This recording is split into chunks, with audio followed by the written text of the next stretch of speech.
Yes, hello. I am James Rodens, and today it's Wnr577. It's the NXT update with Heatwave and Homecoming. And luckily, I'm not alone. I have a pleasure to be joined by our resident NXT expert, New Japan demigod, and now honorary House of Torture member. It is Monty. What up, punk? Oh my God! I didn't think you were gonna actually add that to the intro, so it kind of took me aback. But now I'm very, very thankful that you remember your place and remember, who is now a member of House of Torture. And uh, you know, I may be a member of House of Torture, but this is NXT, so I'm not gonna be too evil on this particular broadcast. Or at least I'm gonna try not to be. But we are talking about, like I said, our I don't know. I was about to call it illegitimate child, but at this point, I think we can pretty much claim her because NXT is in much better shape than it was at other times of this review. So, yeah, man, it's always cool to check in on NXT, and also again, kind of get especially with things that literally just happened yesterday as of us recording this. We always get this nice review of the future because not the I don't think I'm ruining anything by saying this, but watching Stephanie Valkyrie versus Io, or at least I caught up on it, and I saw her do her finish, or at least one of her finishes, and people were just like, "Oh my God, look! Why was she doing that other move when she could do the spiral tap move?" And I was like, "See, if you watch NXT, you would have known she could do that from day one because she did it multiple times in NXT, So that's the type of viewpoint you get when you do this show and when you are the NXT experts that we are. We got a nice viewpoint into the future, and some fans don't even get to know. Like maybe that makes me a little jaded, but at the same time, I kind of take pride in it. They're like, yeah, oh no, I knew Stephanie could do that move wait months before she ever did it on the main roster. So Yeah. And again, with Homecoming as well, it has brought back a lot of memories, which I'm sure we will talk about. I mean, we've yeah, been doing this now like 5 years, man. I mean, I'm doing it 10, but again, it just seems like a lot more's happened in the last five than the first, if you know what I mean. So, and again, it's crazy to actually be here, and like I said, to have a look, and we've got a lot to catch up on with NXT, Wells Clyde, Heatwave, and Homecoming. And let's not forget, we are live on YouTube. I forget to do it as we start, just in case. Do you know what I mean? But again, hopefully you listen to us, and if you do, then just let know what you think about anything. We don't mind. But we're going to start with a bit of sad news. And former multi-time world boxing champion Ricky the Hitman Hatton passed away at the age of 46. He, of course, had I say memorable moment in WWE. I mean, Monty, not many people can say he wrestled Chavo and boxed Mayweather, but it was a bit of a shock. yeah, man, it's definitely a shock. The pride of high or the people's champion. Know a little bit about Ricky Hatton. Again, like you said, his wrestling legacy might not be the most memorable when it comes to like the Chavo stuff, but it's insane, man. To think about when you just mention the age, and it's just like wow, so young to hear that and just uh, he's such a good fighter and left such a great legacy.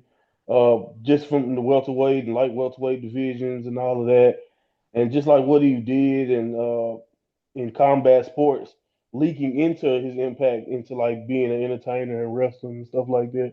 Like you said, not too many people ever say they did both Chavo and then having fights with Floyd Mayweather. But yeah, man, he left a legacy, and it was one of those situations where it's always tough hearing about it. But it's like I always kind of like I know a lot of people don't like to relate the two, but boxing, MMA, combat sports, and the same thing kind of goes with wrestling.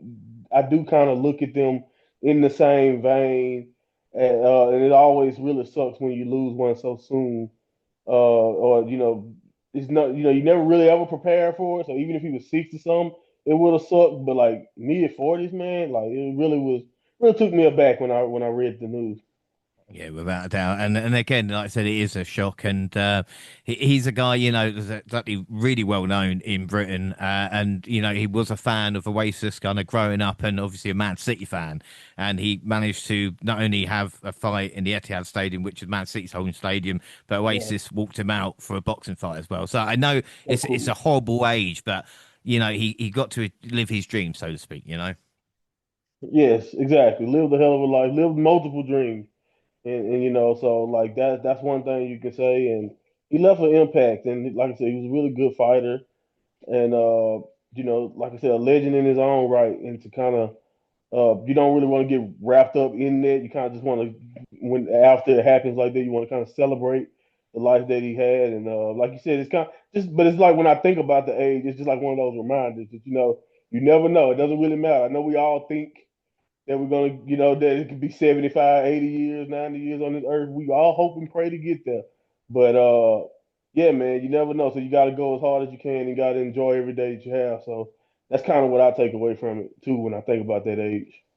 Yeah, without a doubt. And again, if you listen to update for the first time, we're not usually this, we are, have fun and jokes and all this. Like, we're going What to an start intro. right now. Yeah.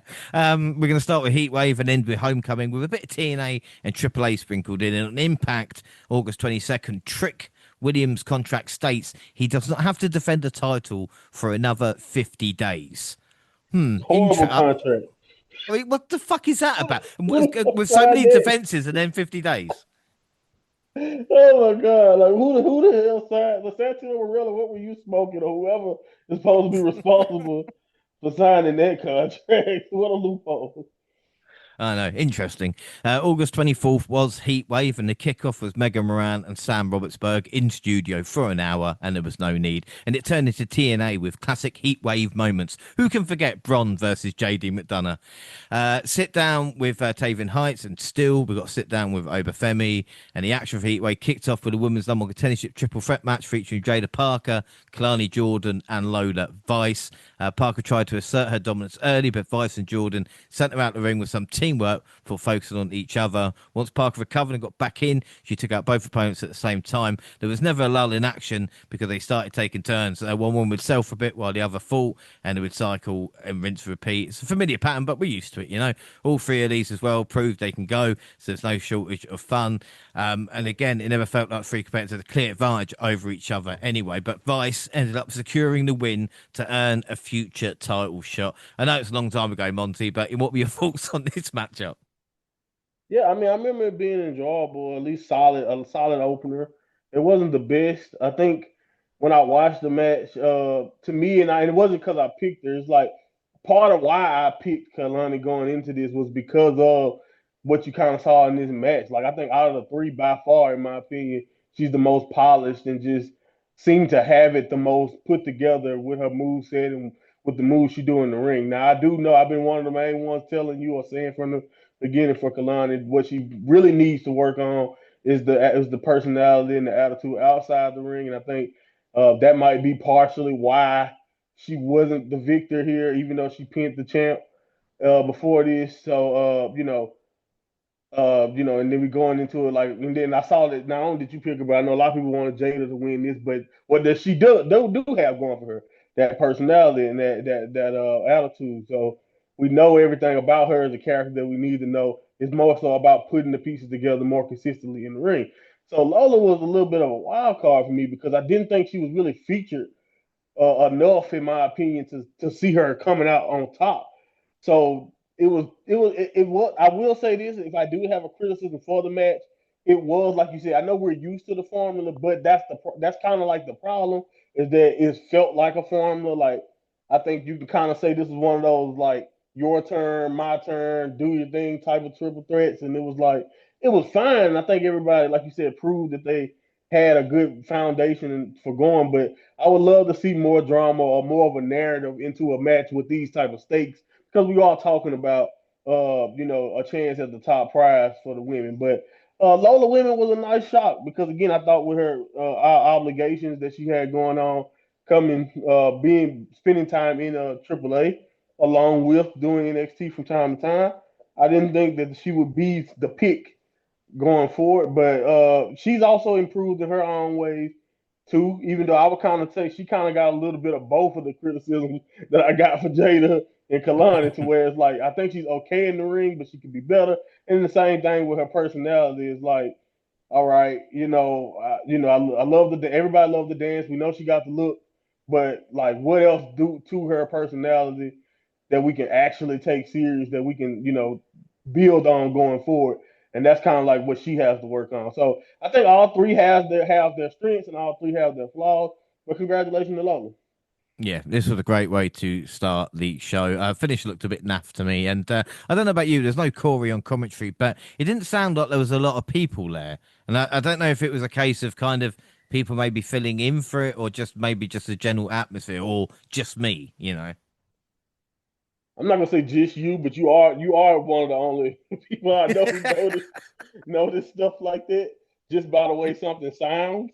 But what I will say is that I early in the show I will say it definitely felt like an atmospheric thing where it just felt like people, like you said, maybe people were just checking in, but it definitely didn't feel like energy of a PLE or even an AEW pay per view opener where it felt like everybody's warmed up. So I don't Mm, know, like you said, maybe people need to check in, maybe they needed something to keep them going. We talk about NXT. One thing I will say, and I do think the roster is big enough. It would be nice if they started giving people something like a sort of a kickoff match or something, even if it's not a match.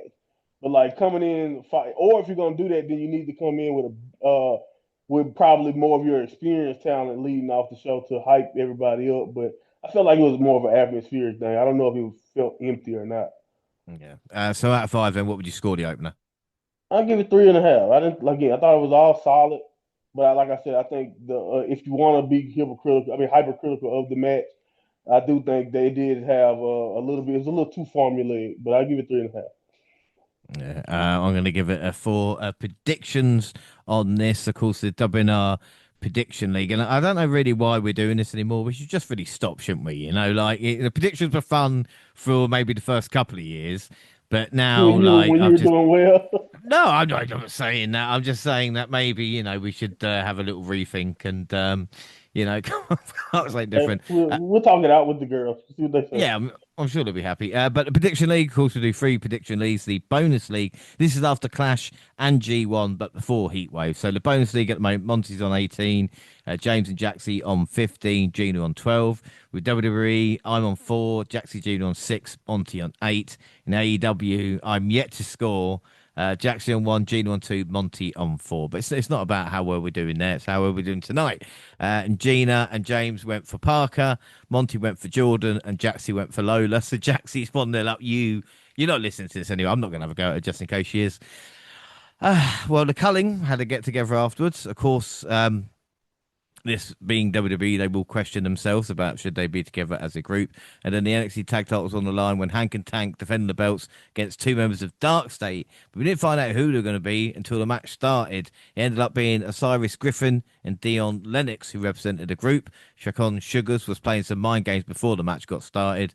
And Dark State used the numbers advantage to take control early and maintained the upper hand, keeping the champions isolated. Tank eventually got the hot tag and started going on a rampage. He was even going after the guys at ringside who weren't in the match. But after some interference from Cutler James, Lennox and Griffin got the pin to become your new NXT Tag Team Champions. Monty, what are your thoughts? Uh, I thought this was fine. This probably went the exact way I kind of felt like. You know, felt like it would go based on just the way I kind of think about the tag division and what I kind of thought about what was necessary. I thought this was a pretty good showcase of what some of the what Osiris and Dion could do. But I also think really if you look at this match, Hank and Tank kind of outshined them and actually looked. I mean, as they probably should. They are the better team in this situation, and like you really don't really realize. I thought, and after realizing this match, how strong of a chemistry that they kind of have. So it's kind of I don't understand this trend or why it feels like NXT is doing like I don't know if they're doing it on purpose, but it's like kind of like with Fraction where it's like you got that one team who we know got it down, then we got a lot of other people that need to work on it, and then as far as like right now with Hank and Tank, I feel like Hank and Tank feels like that now after they beat Fraction. It's like, yeah, well, they got great chemistry, and I love the energy they bring to their matches. But do how much do I really care about everybody else? So it's like we still feeling the lasting effects of having Fraction, and I do believe some of that comes back to the fact that even when Fraction was in the division, everybody was feeling like they were trying to catch up to them. And now we're in the same boat where the team that beat Fraction, even though they lost here, still feel like they're leaps and bounds ahead of the next best. But I did think this was necessary. Dark State have been running around, doing whatever they've been doing, claiming like if you listen to their promos, you would think they've been more impactful than they actually have been. So they needed this victory. They needed some type of feather in their cap right now to kind of give them some legitimacy. But at the same time, I think Hank and Tank also kind of need them to build themselves up because we all know that eventually Hank and Tank most likely will get the belts back and be back on top because they just are the best team that we have right now to offer in NXT. So I think it'll be more entertaining with them chasing most likely trying to get Dark State and maybe we can also take time to build other teams up while they're doing that. But I thought this was the necessary action, even if I thought Hank and Tank looked like the better team here even though I thought the match overall was just solid. I didn't think it was great, but I thought it was okay. Yeah, I think you've covered my 3 points, which were, of course, this wasn't terrible. It was time for Dark State to step up, and of course, I miss Fraxium. You know, I have to Exactly. say it. Like that's the biggest that's the hole they left us with. Though. Like you can't help but look at where we are and be like, dang, Fraction really left us wishing for more. Oh, I miss him. Out of five, then what would you give this? I don't want. I'll 3 3/4. Yeah, I'm going to give it 3 3/4 as well. Prediction: we all went Dark State. So Jaxie's on 2, the rest on 1. What happened to them not knowing anything about NXT? Anyway, I'll leave it there. It's not worth it. It's not worth it. The TNA Knockouts title was on the line next when JC Jane put the belt up against Masa Slamovich and Ash by Elegance. After the initial exchange, Jackson spilled out the ring when Masha took out the entire Fatal Infant stable with a suicide dive. Jasmine Nix was caught cheating and booted for ringside, which made no sense because there's no disqualifications in triple threat matches. But anyway, the Elegance brand was there. They ended up putting Jane out of the ring, which allowed Ash to hit a finisher on Masha to get the win and become the new Knockouts champion. And the Elegance brand held all the gold as they celebrated the victory. Monty, I mean, what are your thoughts on it? I mean, another triple threat match with the women, but I mean, I don't Yeah, know. Like, I actually feel like I was harsh on Jada and them when I think about this one because I forgot this is the same night. But to be fair, I don't want to go too hard because I was kind of in my own way. I know you don't too much care for Ash or the performer Dana, but in my own kind of way, it was cool to see her get that because again, I like when you get fired. I know I'm looking at it from like the perspective of people who've been released and how what can possibly go through your mind. You think you'll never get a chance on a platform like WWE again, and instead of putting her head down and just like giving up where she could have, because I'm pretty sure a lot of people wouldn't have minded if she did. She worked hard and went to Impact, tried rebranding herself slowly but surely, and to kind of get this moment on a WWE platform is kind of ironic in a sense, even though to me it does kind of feel like weird too, because it's like, would this even happen? Like, would she ever become like an Impact champion if we wasn't all under the same TKO WWE umbrella now? That's a interesting thought process for me. But I'm not mad at the result as much as I am kind of like it happening the way it did. Like you mentioned, it's a triple threat match, man. And then like I don't have a problem with the Elegant brand getting involved. They're supposed to. It's no DQ, right? That's what they usually are. But you send Jasmine Nix away, and she does, and we don't get the what I was expecting. And I'm pretty much sure what you was expecting because you knew we would have a lot of interference on both sides, and then maybe Masha could take advantage. But I just like to me that's probably the biggest thing. The biggest thing to me is like why it feels very WWE. That's all I'll say about that because it's like what's the point of having Masha here? In my opinion, almost. Even though she looks strong, don't get me wrong. It's just like she's so good, and like I don't think she's even scratched the surface of how good, how her real potential. But it reminded me of not necessarily. It's reminded me of stuff you said about where we at with Joe Hendry now. It's just like, why are we doing it this way? If we doing it, if we're going to do it, why execute it in this way to make two potential stars look as weak as possible almost. Even though in the end, Masha may be the one standing with the belt in a few months, who knows? But still, I'm just like that. That's kind of like where I was standing there. So I can only imagine what you thought with this match because you know more, even more about Impact than I do. But I was happy for Dana, the performer, and Mm. all of that. And then watching the YouTube videos of them kind of showing Ash's reaction with Sean and him saying, "I told you you'll be back" and all that. I was like, "That's cool, that's sweet." But it was definitely like, did y'all do this just for that moment? After that, just to say that, oh look, we gave Dana a feel good moment here, or is it a purpose to doing this? And then when it comes to Jason James, you kept warning that you thought her Impact run would be short run, and that's fine. It's just for me, if we're gonna do this, if you're gonna do this anyway, same thing with like Trick. I don't know where we're gonna end up with Trick, but whoever wins, in my opinion, we need to. I feel like we gotta make them look like $1,000,000. And as good as I do think Ash looked good for coming out on top. I don't think you made like some big star because of this. So now it's like, what the hell did we give Jackson this cheesy for? Like she Mm. could like the way we end up changing the belt, you could have kept Marsha with the belt and she just lost it in a triple threat to Ash, and we wouldn't. You know what I mean? Like you could have inserted anybody else in this spot almost, and to the way they end up executing. So I just end up asking the question like, what was the end goal of this, and why did we even do this double champ thing with JC if this is how it's going to end? That's kind of where I ended up at. The thing is, though, I mean, again, how petty WWE are, and I don't care how many of the diehards or anything like that. I am old enough to remember when Taz became ECW champion and they booked him to lose to Triple H on SmackDown just because they could. And again, this JC Jane thing was just because they could say she was the first woman to knock out an NXT champion. And it was the worst way to do it as well, to have her not pinned. I know she's NXT Women's Champion, but don't have her have the Knockouts Championship as well, you know. Exactly. And again, there's no way I was going Ash. So Right. Ash And I get is that. Ash is better than Dana Brooke, I will say, and Jane has got better. But as you mentioned, Mash is a real worker, and again, we wouldn't be surprised if she ended up in NXT. Do you know what I mean? Like that's the way it seems to be happening at this moment in time. True. She could be in that spot. I just don't understand. Like, all right, so, and I agree. Because like I said before, it seems like Joe is gonna end up there too, right? Like, I think we Mm. both can see Joe there too. But why? Why the hell do they feel like, oh well, let's just take them both off their great runs and winning streaks before we end up eventually signing them? Maybe like, what's the point of doing that? Like, do we gotta? And I guess to be fair, they kind of did the Jordan too because we can both agree they've kind of slowly but surely been like, well, let's make sure we know the internet and everybody knows how great Jordan is.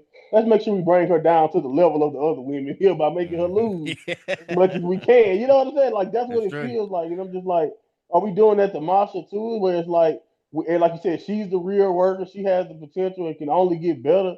But like, let's just try to, like I said, bring her down to the level of the JCs by making her lose here to Ash and all that. I don't know. It's just you can't help but wonder that because we don't have any. Like you said, I can't even argue with the Jason James thing because I'm of the thing where they gotta have some type of plan. No, sometimes it's just to say we did something cool We for got yeah. somebody that you didn't expect. We just did it. Okay, whatever. Like I hate those type of decisions though. So again, it's no fault to any other women or nobody that's been put in the situation. You do what you ask, but it's just like, okay, so you just gave me all these weeks of television with for nothing, and you weren't even really trying to build her up. But now for the rest of her career at NXT, she gonna walk around saying, "Oh, I was the first woman to do this," and she's like, "Okay, whatever." And Dana Mm. Brooke beat you. Yeah, and again, another thing that just annoys me, but Jane and Masha really should have a conversation because they could be attacked in with a color They scheme they that they always have match. got. I They just come on, guys, always match. come on. Out of five, listen, what would you give it? Okay, I got I think I gave the other one three. I'm giving this one 3 1/4. Three and a quarter. I'm gonna give it a four. Um, but it is a dark day in the knockouts division. Predictions.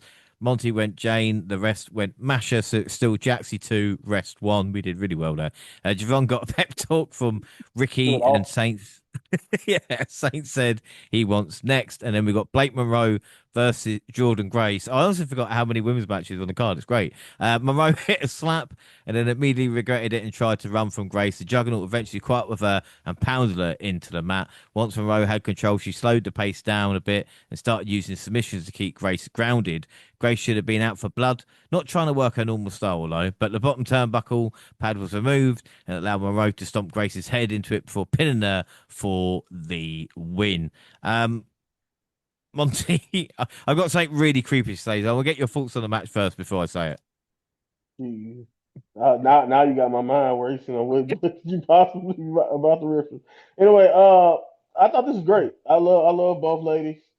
Uh, this is why I think Mariah May is just the same way Stephanie's rise to being where she is kind of a thing that ended up being like a no brainer, and like it seems simple.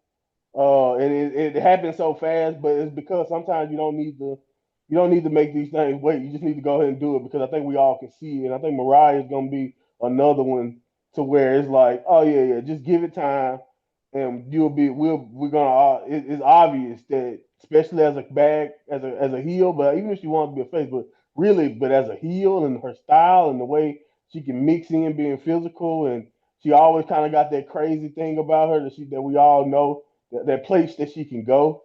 So she got that mean streak, and then she has like a great style, like it's physical and it's submission. Because if you go off just looks, you don't think she'll be able to match a Jordan, but Jordan, she does a great job of using that, like you said, the submissions and the physicality to match up with Jordan's power. And I thought they wrestled a really good match. Maybe it should have been a little bit more brutal based on the things they said, but this is partially why I thought, babe, the heel turn was enough because I felt like the talk was cool and it did I guess make the talk added a personal element that they didn't even need. I thought this was good really without any of it. But I do think when you think about the talk and you add in the story they were trying to tell, it's like, oh no, no, no, we need you guys to be trying to kill each other.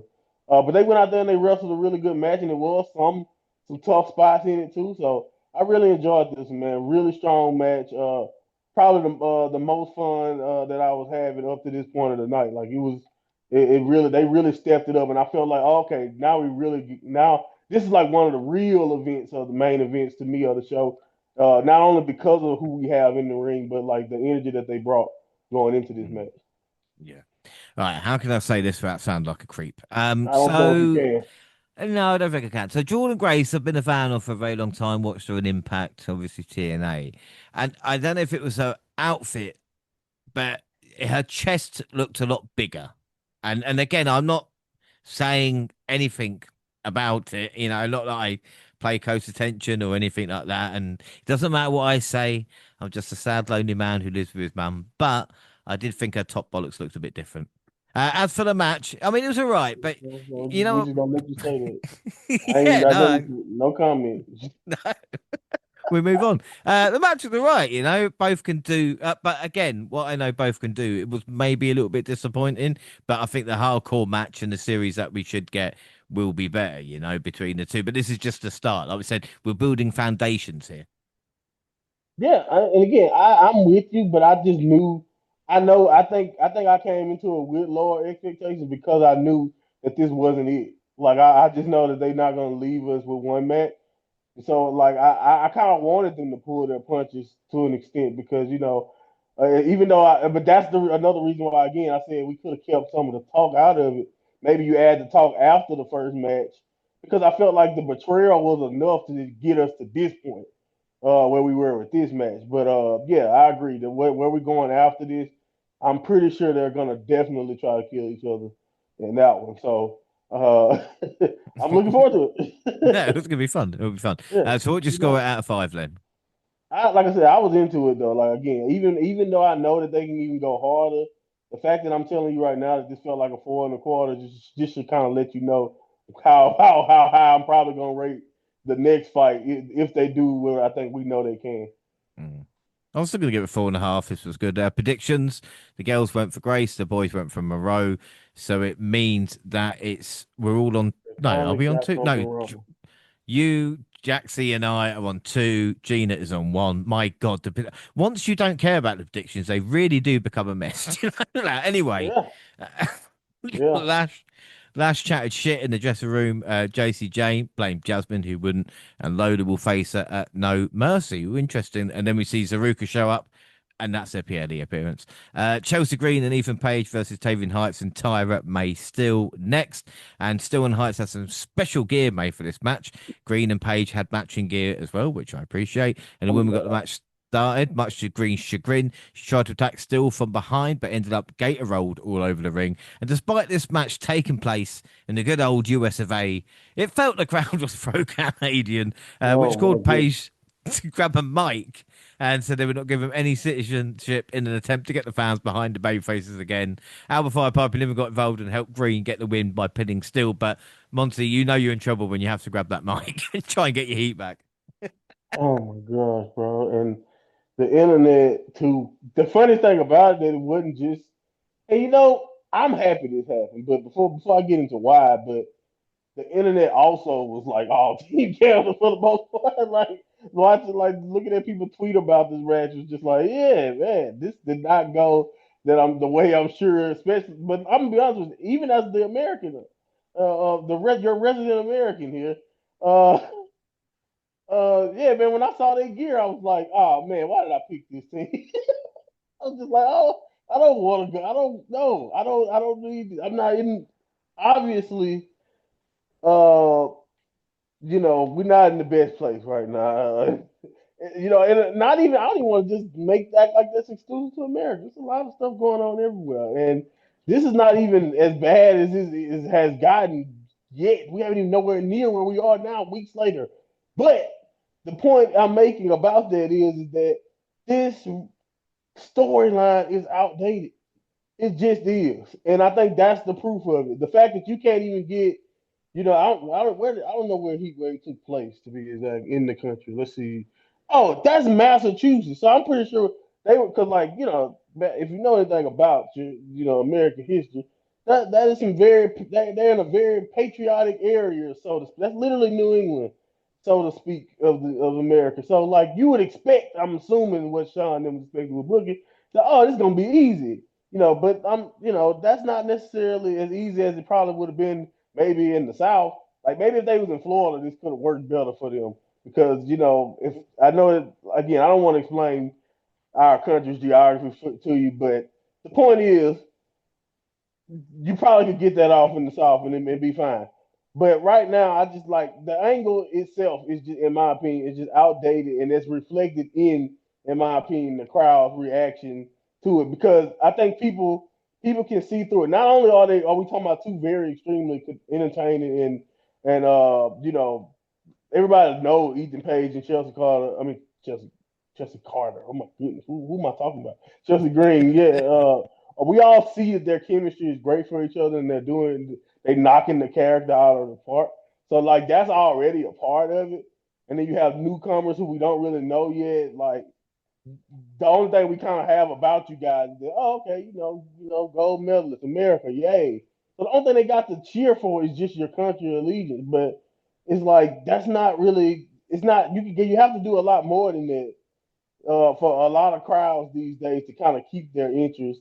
And then, like I said, you kind of was up against it because it is Chelsea and Ethan, like I said, who are just very, very entertaining and good at their job. So I kind of felt for like the youngsters because it was like I don't know if they were ever been like in. I'm pretty sure they haven't, especially on this platform, been in that spot where the crowd is just not on your side, and it's supposed to be your job to galvanize them and have them going against the bad guys. And like you said, to the point where they literally were begging the crowd to give them the heat that they're looking for. Like, yeah, you don't ever want to have to get to that point. But again, the match itself was okay, and I was pleasantly surprised. I was happy because me and you, we kind of just shitted on the concept because we already immediately knew where we thought this was going because we've been longtime fans. That is where it usually goes. So I was pleasantly surprised that they decided to go with Chelsea and Ethan here to get the win. Because again, usually when this takes place, America is not losing, right? So it was pretty good. I do give them props for that, for kind of making me go like, oh, okay, cool. But yeah, the match itself, I mean, I'm not gonna act like I thought this was a good match either, though. It was okay. But again, I want to give those the youngsters grace. Yeah. I mean, being anti-American ain't what it used to be. You know, like I said, I mean, I don't know if I'm getting Exactly. older, whatever it was, but again, but this is the issue when the heels are more likable than the baby faces. Yeah, And yeah. I think against someone like Javon and Jada Parker, I think Paige and Green would have been booed out of the building, Mm. you know? True. True. True. True. Um, True. Because but you have again that kind of goes back to what I'm saying about we already have more with those characters than just they're mm, American. So yeah. people would definitely be more into that. And Green could turn face tomorrow, but there is nothing likable about Ethan Page, but in a great way. I mean, he just Right, right. has the respect of the NXT crowd. He has smashed it. We talked Green about would be a huge baby face, but I don't want her to ever do it. She it. what makes her so cool is the fact that it is how bad she wants, or at least she wants that take that character. I think as soon as they turn her face, WWE will ruin it. That's my problem. That's my only fear with it. They just Yeah, ruin the no, way they yeah, did. yeah, yeah. Like It's what true, makes but her then, great is that freedom, you know. yeah, but I love the hot mess characters. She can kind of tap into that as well, like True. slowly losing it, you know, after a while, and maybe we can see it. But anyway, back to Ethan Page, because even this twisted grin finisher is about what he did to Javon to get his edge back. So there's all little things with Ethan Page in NXT at this moment in time, you know. Call him And up. Page, yeah, he remains unbeaten in a heat wave as well. Should we talk about it? Which is good. And Piper was wrestling in Ireland on Friday, which was interesting. But again, like I said, the two veterans making sure the match was good. You know, I think that'd be fair to say. What would you score Right. out of five? I give that 3.5. Also, again, I wasn't the most into the. Maybe it's because I didn't care for the storyline or the angle either. But I thought the kids did what they could. You know, and like you said, they were kind of up against it just based on who they were going against almost. So, yeah, I thought they did well, but I give it 3.5 overall. Yeah, I'm going to give it a four. Predictions. The boys, we went the guys. The girls got it right with the heels. So Jaxie's in lead 3-2 for the rest Mm. of them. So Uh, fucking hell. Jesus Christ, called ourselves experts. So Briggs tells Oba that reign is coming to an end. Briggs, what the fuck do sure. you know, eh? Uh, Ava, Ava said the speed titles to NXT. Yay! Okay. Please unify them already, or give Triple A them. They want them. Do you know what I mean? If it's going to go away Heritage Cup, we haven't got a fucking chance. And the main event at Heatwave featured Obafemi defending the NXT Championship against Javon Evans, and both men came into this match as faces, and the crowd was cheering for both of them. It didn't seem to have a favourite. Femi wanted to intimidate his young opponent and use his power to make sure he knew who was the physical dominant man in the ring, but the OG tried to fire off some chops, but the champion swatted him away. Evans nailed a super kick that knocked Femi to the mat, made him do a double take. The high flyer stayed on him and hit him some nice moves to keep him off balance. Champion eventually regained control, but it never felt like he was as dominant as when he started. And they told a great story here with Evans wearing him down and surprising him with his resiliency. You do not know how much I love the kind of plucky baby face Monty when it is done right. Evans was pulling out all the stops, and Femi was doing his best to fight him off. And he had the crowd chanting, "This is awesome," as he built towards the finish. And it looked like Evans was going to win, but Femi's foot was under the rope for the pin. So another ref waved off the call, and the match continued. Femi scooped his rival up and threw him over the top rope and through the announce table in the wildest spot of the night. And the crowd was not happy about it. Over Femi ended up getting a win from the fall from grace. Ricky Saints made his way to the ring to confront Oba, but the story is about Javon Evans, who ended up the fan favourite even in defeat. And that's not me mentioning, Monty, how much I fucking love Obafemi. What were your thoughts on this match? I mean, I think what needs to happen after watching this, I think, and I don't know if they're going. They maybe it'll take time, but I do think these guys are gonna end up fighting again. Maybe it's WrestleMania weekend if they decide to go that long. And I think what I want to happen that time is that Oba takes the gloves off in a sense and stop being the cool, you know, Oba that we know and love. Because I know he beats a lot of ass and he is who he is, you know, but let's just be all the way about it. He isn't really a heel. He isn't trying to absolutely kill everybody in a sense. Like he's just dominant. Like that's really what he does. So I think I think to make this even more of an uphill battle for Javon. Not that we need Oba to be even more scary. I just think it'll imagine this match if you do have that element of Oba actually trying to hurt this kid the next time they do it. Because I thought, like you said, the best part of the match to me was the reaction of everybody when he threw him like he did. And the fact that Oba was willing to go that far, or felt like he had to go that far to survive the kid at this stage, I thought was a beautiful element that made the match even better. Like you said, Javon fighting from underneath. I honestly don't know if I want anyone else to even dethrone him because that's how good not only this was, but just not in their chemistry, but the story, man, the story, but underneath all of the cool things that they did, in my opinion, made this even better. So when I think about it that way, I really just can't say enough about Javon. I don't really know how I said like the WrestleMania, time, but like I don't even know if you can wait that long. Javon was so damn good, and he just feels like he should be the next champion.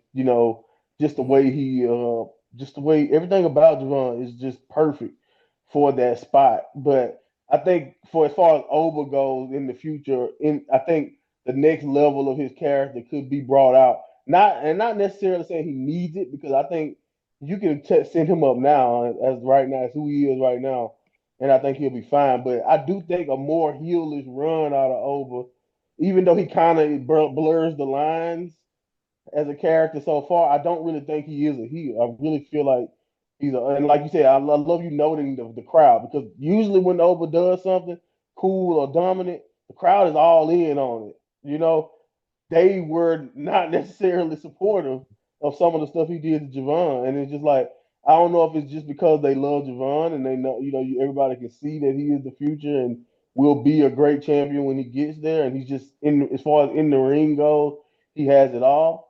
But Obafemi also has it all, and I think that's kind of what we got a chance to see here is two guys who is definitely can be the future of WWE or just this business in general. And I thought they did a great job of battling it out. And I think the scariest part about it is they probably could make it even better because I feel like if you add elements of making Oba really want to hurt this kid, and then make Javon have to overcome that version of Oba, that could be even more, on the edge of the seats. And I even entertained Javon winning a couple of times, which is something I don't really do in these open fitting matches. So I think that just kind of lets you know right there how good this really was. But the scariest part about it, I really think they can do even better. Yeah, and again, there were shades of kind of one of my favorite matches, Eddie Guerrero and Brock Lesnar. When Brock realized he couldn't put Eddie down because of the heart and determination. I think we can get a moment there, but I think this proved Javon is a start. My only issue with him is sometimes he tries to jump further than he can, but he will learn sooner rather than later, I'm sure. As for Obafemi, like to talk about as that dominant champion, realised like, well, this kid's pretty tough. 200 plus days as champion now. He is 10-0 in title matches in NXT. It's something quite incredible. Again, we'll look back on this and be like, fucking hell, that run. And again, let's not forget his North American Championship run as well, But as we mentioned, the fans started with Oba, but ended with Evans, and Vic was taken right out as well. But Ricky Saints is an interesting one because, again, he's not done much, and then suddenly shows up and he feels a slightly bigger deal. I love Ricky, and I think I won't mind. I don't mind him being here, but I do think after like you said, everything we've seen Over go through, and like just how good he is, I'm like, I love you, Ricky, but do you really think I'm giving you a shot after like what Over has done to everybody? Then also what Javon was just put through and what he had to bring out. Like I do. The funniest thing about this is that Ricky is the veteran here, and I know he's gonna get a hell of a fight or a hell of a match out of Over. But Ricky is going to gain a lot more from this too, in my opinion. If they go out there and do have the type of feud and match, I think they can have because, like you said, so far Ricky hasn't been, really presented as. I know they're trying, like they tried to build him up in the last few weeks with the stuff with Troy and then even Briggs. The problem with that is nobody thinks Troy or Briggs is, or legitimate world champion guys, and that's not necessarily Ricky's fault. It's kind of like what I was saying about Trick Williams when he was on top. It's like you can say his run fell off and it wasn't entertaining, but at the same time he had to fight Ridge Holland for a couple months, you know. So it's like it's like you only sometimes you're only as good as the talent pool you get to work with. But we already watched Ethan Page survive and outshine Ricky. And yes, you can make the case that Ova won't cheat him, but Ova is a whole different type of monster. That's a whole different challenge. Like, yeah, Ethan Page will screw you over, but Ova will absolutely knock your block off. So it's like how much more of a chance do I give Ricky? That was kind of my only issue, but I'm happy. I'm happy. I was definitely still looking forward to what they're going, how far they're going to go against each other. Yeah, right Matter of now. fact, if Ova won't turn heel, maybe that's what Ricky needs to do Well, to Ricky get needs up. eight, mate. 'Cause like you said, Yeah. to go against the ruler at the moment, you know, against our champion, he's going to need to bring an army with him. So out of five, then for the main event, what would you give it? I give it 4 3/4 because again, I thought it was probably as close to. It was a really good match, and you could have go five if you want to, but I really think they can. I think we can get more out of them. And then I think this match is gonna help us get more out of them when they do inevitably battle again because I feel like it's a you got a lot of narrative beats that was hit on here that can be brought up later to make the next match even better. Yeah, without doubt. So, yeah, I'm going to give it 4 3/4 as well. Predictions: Gina took a chance, went for Javon Evans. The rest went for Obafemi. So, final scores: Gina on 2, James and Monty on 3, and Jaxie on 4. So, Jaxie gets the win here. I just can't believe it. And bonus league now. Fuck's sake, Gina's on 12. I'm on 15. Jaxie moves to 16. Makes you sick, doesn't it? And of course Monty on 18. But Jaxie's catching Monty. You're a little bit worried at the moment. She's not doing too bad. Yeah, but like this is what she kind of does, if you notice. Like she either starts off rough and then wait till later in the year, and all of a sudden she's won like 6 in a row. So like I'm kind of noticing the trends in this when it comes. We've done enough of this now, to where I'm noticing that we're formulating trends here. But we'll see. I'm not too worried just yet. But if depending on what happens with these next two, the AEW and WWE shows, she get a perfect or a couple of perfects, we tied. So yeah, that would definitely worry me. But I don't know. We'll see. I haven't gotten a perfect in a while. I gotta step my game up. Yeah, and I've just got to win one. Anyway, so overall for this event, and again, the match of the night for both of us obviously was the main event. But Monty, what would you give it out of 10, and who was your MVP? I think my MVP had to go to Javon. Again, I think he's gained a lot from this. I mean, I think we all can see the future in Javon Evans. And I think he's gonna have such a bright one, and he will be NXT champion, or just like who knows, maybe even multiple time champion in many different ways one day, because he does have that type of potential. And I think his match with Obafemi only just solidified that for anybody who may have not been sure.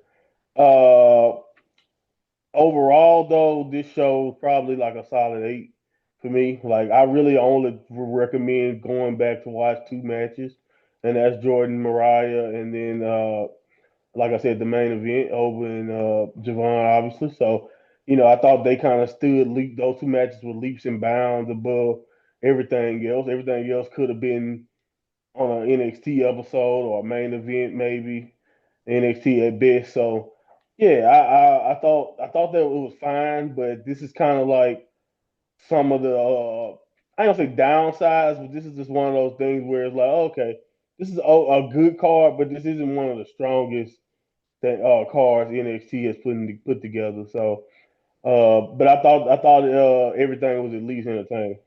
Yeah, no, I like I said, it's one of my lowest ranked takeovers or NXT events, 8 1/4. This show missed Trick, for me. Like Trick could have done something on here. And again, it didn't feel like you really missed anything. And again, the future might change that with Javon and Oba to go back and watch their first encounter. But as for now, You just catch up with the clips. MVP of the night, Ash by Elegance. So we'll give her credit for that. And obviously the main event was my match of the night. We move on to NXT August 26th. We open with a recap of Heatwave before Ricky Saints came out to kick off the show with a promo.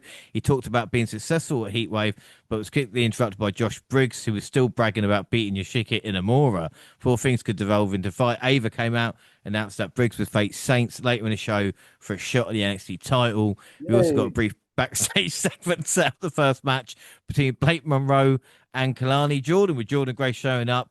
Monroe tried to leave like she did a few weeks ago, but found the door was locked. Grace made her get in the back of the win. Jordan took advantage, Kalani that is, hit a split-legged moonsault for the pin and the win. Wow, setting us up there off Heatwave after that. Yeah.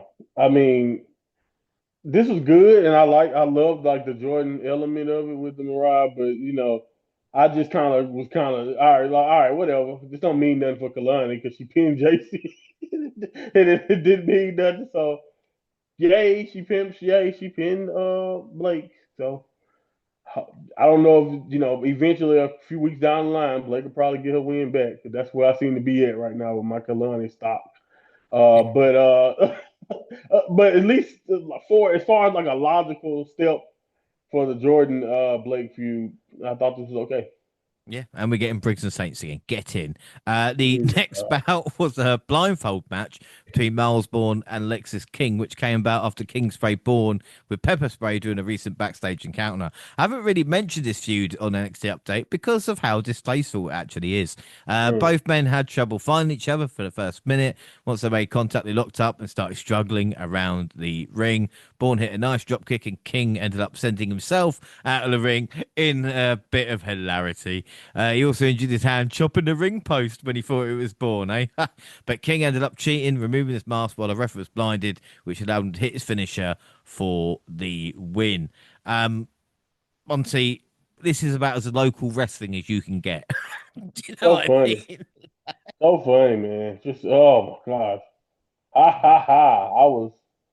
I was just killing myself laughing at it. The hilarity.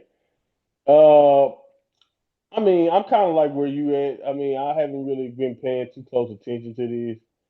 I've definitely all my Lexus King Pillman Jr. stock is nowhere to be found. I'm not putting any pounds, any euros, anything on that. On Lexus King at this point. This it was okay. It was at least I did see some people at least chuckling at the match and chuckling. I do think it's like a different. Like I can't. Sometimes you do kind of even. The problem is that different don't always mean good. Like I get on AEW, I get on Triple H for like doing the same thing over and over, and I don't like that. But at the same time, I do want something different. But that don't mean you know what I'm saying. Like Mm. that don't always mean we're gonna get something good. So props for creativity, but we can move on from this storyline. I know Miles Bourne don't have a title shot. Like maybe Miles Bourne needs to challenge Ethan Page. Like give him some. I think he's wasting his potential with storylines like this. I think he should be fighting for championships. Well, I got a couple of questions. I mean, where's the Heritage Cup? When did Miles No, decide what to are you gonna start growing? understand? That's dead, bro. That is go. It's When's Miles over. decided to start growing facial hair? Because I quite like it. I mean, I'm not gonna Yeah, lie. answer. It was all right. And do you know when the last blindfold match was in NXT? It was in NXT, and we might have actually covered this. Probably did. We did. Uh, I think we did. Gargano involved or something? I know that's just a Uh, safe bet. no, I don't know. I don't know. I don't remember. this is how long we've been doing this. It was Dexter Loomis versus Cameron I Grimes. wanted to see. I wanted to guess Dexter had something to do with. That's why I went with. That's why I said Johnny. Yeah, But yeah, you were okay, there. it's You were there. Grimes. You were there. It's Grimes. So yeah, there you go. Yeah. Okay. Well, good times. Charlie Yeah. Dempsey, Nico Vance, and Sean Spears were at ringside to watch a women's tag match with Ren Sinclair and Kendall Gray taking on Tatum Paxley and Izzy Dame. Dame hit a pop-up powerbomb to pin Sinclair. Nice. Briggs and Saints were already in the ring when we returned from a break. Their match got started immediately with both men throwing hands. Both had a few close calls, but a spinning DDT from Saints put Briggs down for the 3 count. We now know Oba Femi's next challenger for No Mercy, but Femi came out and had a segment with Saints in the ring. New number contender promised to end the champion's reign of terror, and Darkseid showed up in a crowd of going something both of them. And of course, it looks like we'll get the tag match of this update or next when it comes to that. Hank Attack came out to even the odds. The segment ended with a babyface sending the heels packing. The thing is, though, sometimes with NXT Monty, I don't know if you notice it, it's like they have it's two segments back to back, which should be over a week.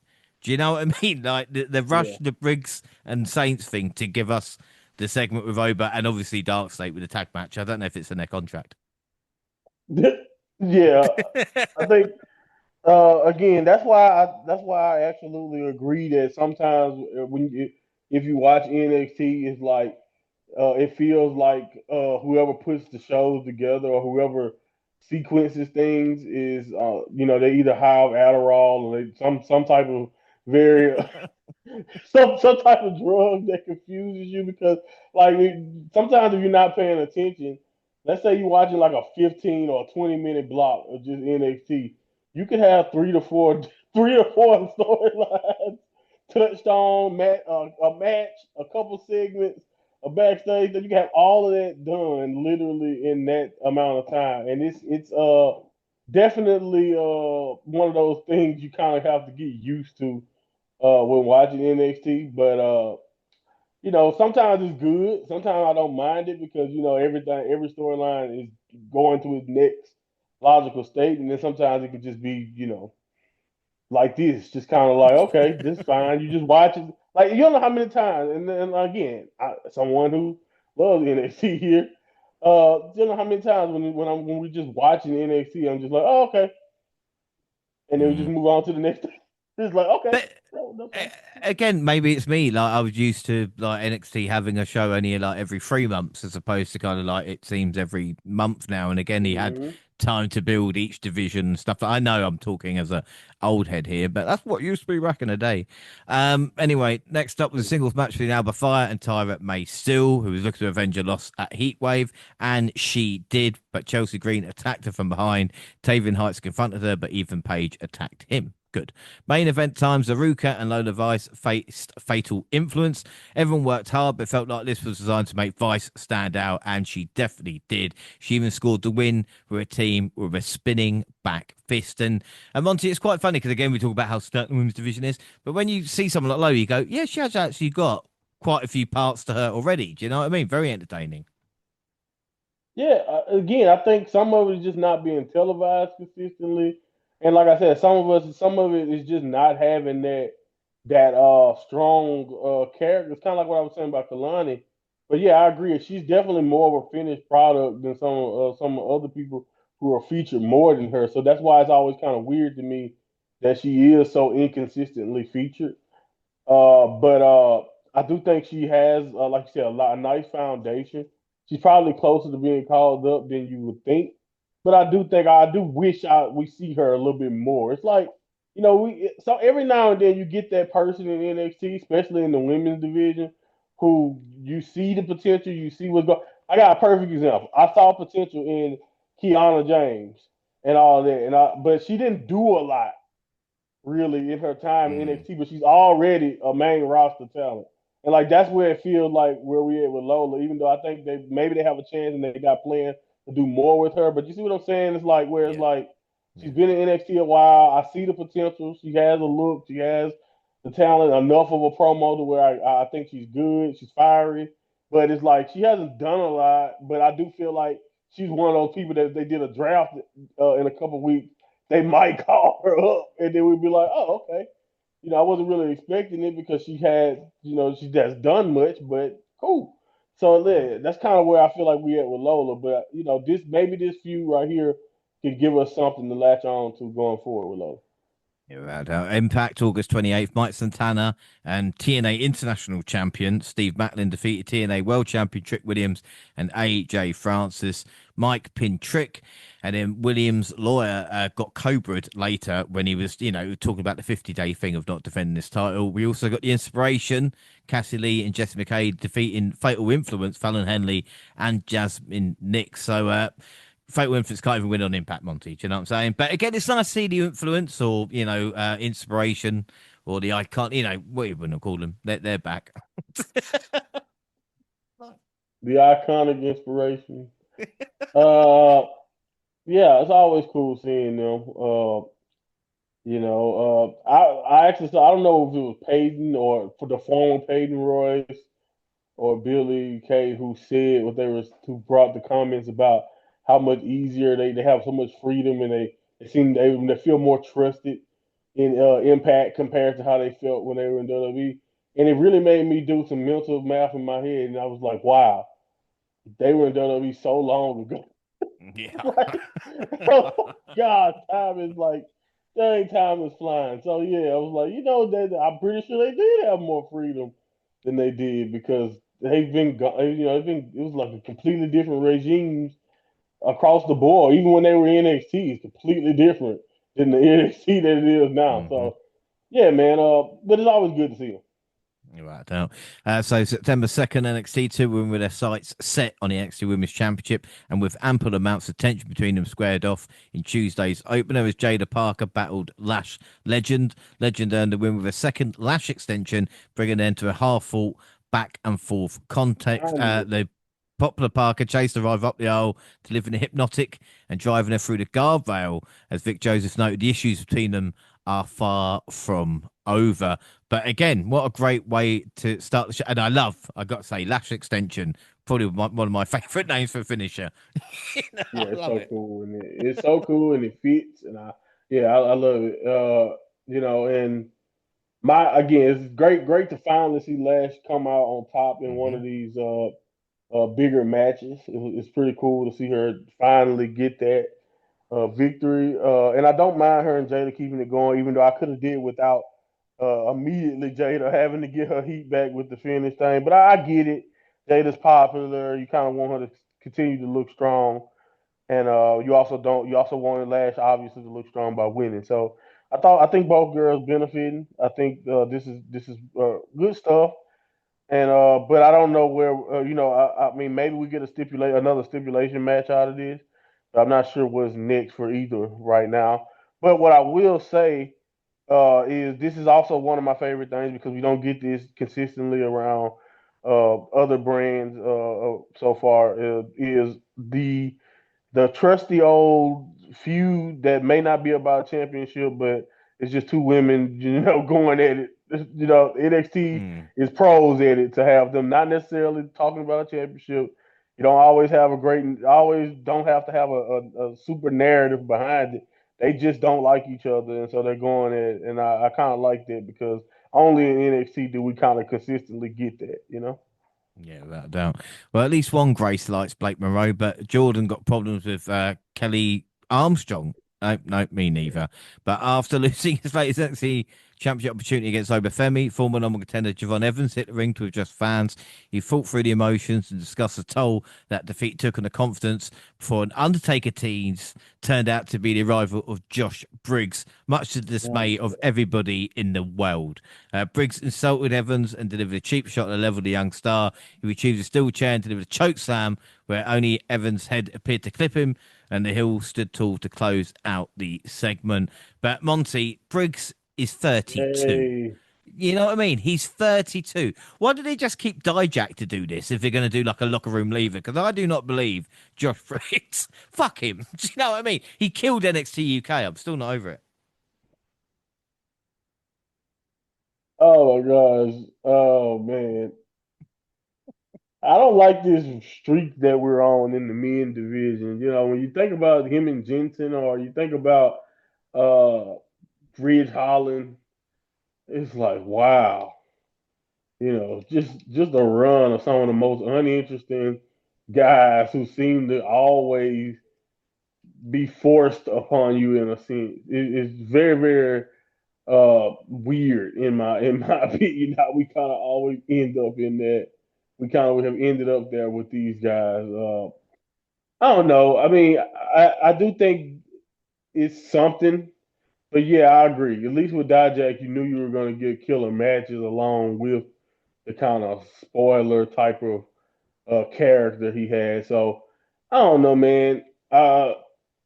Briggs a big guy. You remember what I said about wrestlers? Like, that's kind of what I feel like. Maybe Briggs is going to get a billion chances because he's a big guy. That's kind of where we at with him. Inaugural WWE Speed Women's Champion Candice LeRae had the opportunity to advance in the number one contendership tournament when she battled TNA Wrestling's Xia Brookside in an opening round match. LeRae got the win and will face the winner of next week's match between Lani Reed and Triple Ace Fabi Apache. NXT, where titles come to die. But I mean, Xia has improved in TNA, but there was no way 3 minutes. It's just not enough, is it? You know. I mean, that's always been the major hitch with that belt. It's like is I thought it was a different idea just because I thought if you were doing it social media, it's like okay, well, that's fine. But then I thought the time limit was a little bit too uh limiting, and you can't have much of a match. And then to me, it's just one of those things. Like again, call me a weird fan in a sense, but it kind of not breaks your immersion, but like we watched Cody Rhodes and John Cena, okay, and, and like they're kicking out of stuff 15 minutes into a match. You got 15 finishers. So when you watch another match and then it's over first finisher, 2 minutes, 3 minutes, it's just like, oh, then why don't wrestlers do that all the time? That's still the mind state that I have as a weird little fan. So I don't know, man. I'm with you. Uh, these titles probably won't be here much longer, but I mean, I guess get your use where it can. It's good to see Candice actually wrestling. So Yeah. I guess that's one bright spot. All right, now, we learned a little bit more about Dark State and why they're doing what they're doing, which again I'm not going to argue against. And then TNA champion Trick Williams took to the squared circle to address NXT fans. He pretended to care about NXT, claiming he was different from past stars, but he soon admitted that once he received a Raw or SmackDown offer, he would leave and wouldn't care about the brand or its fans either. Tommaso Ciampa and Johnny Gargano interrupted to a thunderous ovation, marking 10 years since their NXT debut. I'm such an old man. The crowd's loud welcome home chants showed the ongoing passion for DIY. Ciampa questioned Trick's assertion that he's the greatest superstar in NXT history, touting his own status as a two-time world champion. Of course, Gargano's 3 runs as North American champion. It didn't matter if you were a demon or a hugger, undisputed or glorious, Gargano said, referencing the best wrestlers the brand has produced, for saying that the heart and passion that made them great. And again, Monty, I'm just like, Johnny is NXT, man. Just keep him on NXT. Do you know what I mean? Like, he's loved. It's just I've never seen a contrast like that, man. That's just like I don't think it's usually. I don't really think it's like to any fault of his own either. I think he's still entertaining when given time. Uh, elsewhere, it's just something different, man, about NXT and the way he's treated, the way he feels, everything about him is just different. And I don't know if it's because he spent such a long time in NXT or it's just you know that, like you said, maybe it's just because of that energy the crowd gets whenever he's back. It's insane. And I don't know, like, because I feel like kind of maybe you can kind of attest to this. Like, I feel like if let's say you split them up and you told John that he was NXT for life, and then Ciampa was allowed to kind of do his own thing. Uh, would that even change? Like, Ciampa, I don't know if Ciampa needs the NXT rub as much as it feels like Johnny changes. Like, you know what I mean? Like, Yeah, yeah, I yeah. feel like with given the right time and allowing Ciampa to just be who he is, Ciampa could get himself over. I mean, we kind of saw that with his small time when he was with the Miz. Like, he kind of even got that to work because Ciampa is just there. And I'm not trying to say Gargano can't. It's just I don't know if it'll ever be how it feels in NXT. Yeah, the DIY thing can't, again, it can't have the impact in WWE that it had in NXT. So then they're going to have to try something different. And again, it just seems crazy that Johnny's just not in NXT as the kind of, like that kind of guy there to be like, right, if you want to get through, you have to get through mood type of thing, because you just imagine the kind of matches. I mean, imagine like Gargano and Javon Evans and stuff like that. Do you know what I mean? It would just be off the chart. But again, as for a segment, He this might was make good. Briggs interesting. Oh fuck me! But as a segment, it's good to trick obviously his arrogance and everybody saying and again it's a question that we've not really asked either about who is the greatest NXT star of all time because again, it is different generations. Do you know what I mean? Like even with Finn Yeah. Balor and Gargano and people like that, it is really really difficult. But maybe one day when there's not a shitload of wrestling to watch, we'll sit down and talk about it. You know, but If we ever get caught up, or if we can, yeah, if we can ever get to that point, that would be a fun pod. But I don't know if we'll ever get to that. no, but you know, we can dream. Backstage, Ava announced a triple threat number contendership tag match featuring Fatal Influencers Fallon Henley and Jasmine Nix, the Cullens, Izzy Dame, Tate, and Paxley, and a team of Sol Ruka and Zariah for next week. The winners will challenge Charlotte Flair and Alexa Bliss for the tag titles. Callie Armstrong is the Evolve Women's Champion, apparently, and due to what happened earlier, she faced Jordan Grace and the Juggernaut won. After the match, Blake Monroe appeared. But Grace got shots in, blooding her rival's mouth. Security kept them apart. And then NXT went 2 for 2 as we had a great vignette for Lola Vice.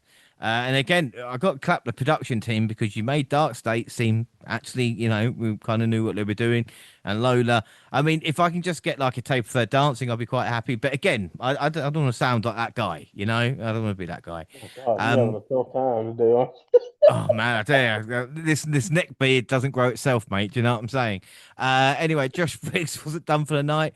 He mowed over Andre Chase and he earned the victory in a decisive you? fashion.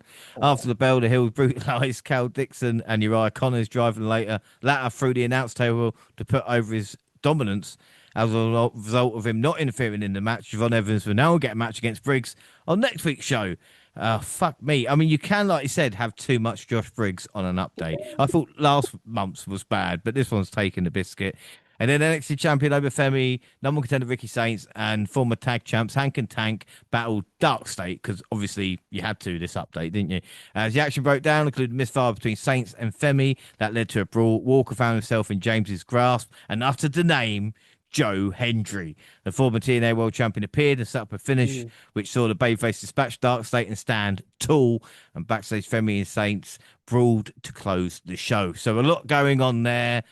The appearance of Joe Hendry again, like I said, trying to make him viral again, so to speak. But there is one moment in this match I want to talk about, and the crowd popped for it, and they don't realize what Oba can do. When Oba did the Ricky Saints pose, and people are like, "Oh God!" But that's what Oba can do. Do you know what I mean? He's got that personality about him. Yeah, and I think that's why I don't want, maybe some people still look at him heelish, but that's part of the reason why I say if he ever was to just go full on monster, it would be like insane to watch somebody as dominant as him channel that and just turn it. But like, yeah, that's what adds to it. And I don't know. And the funny thing about it, you can with anybody else, you could just say, "Oh my God, he's getting cocky or he's arrogant."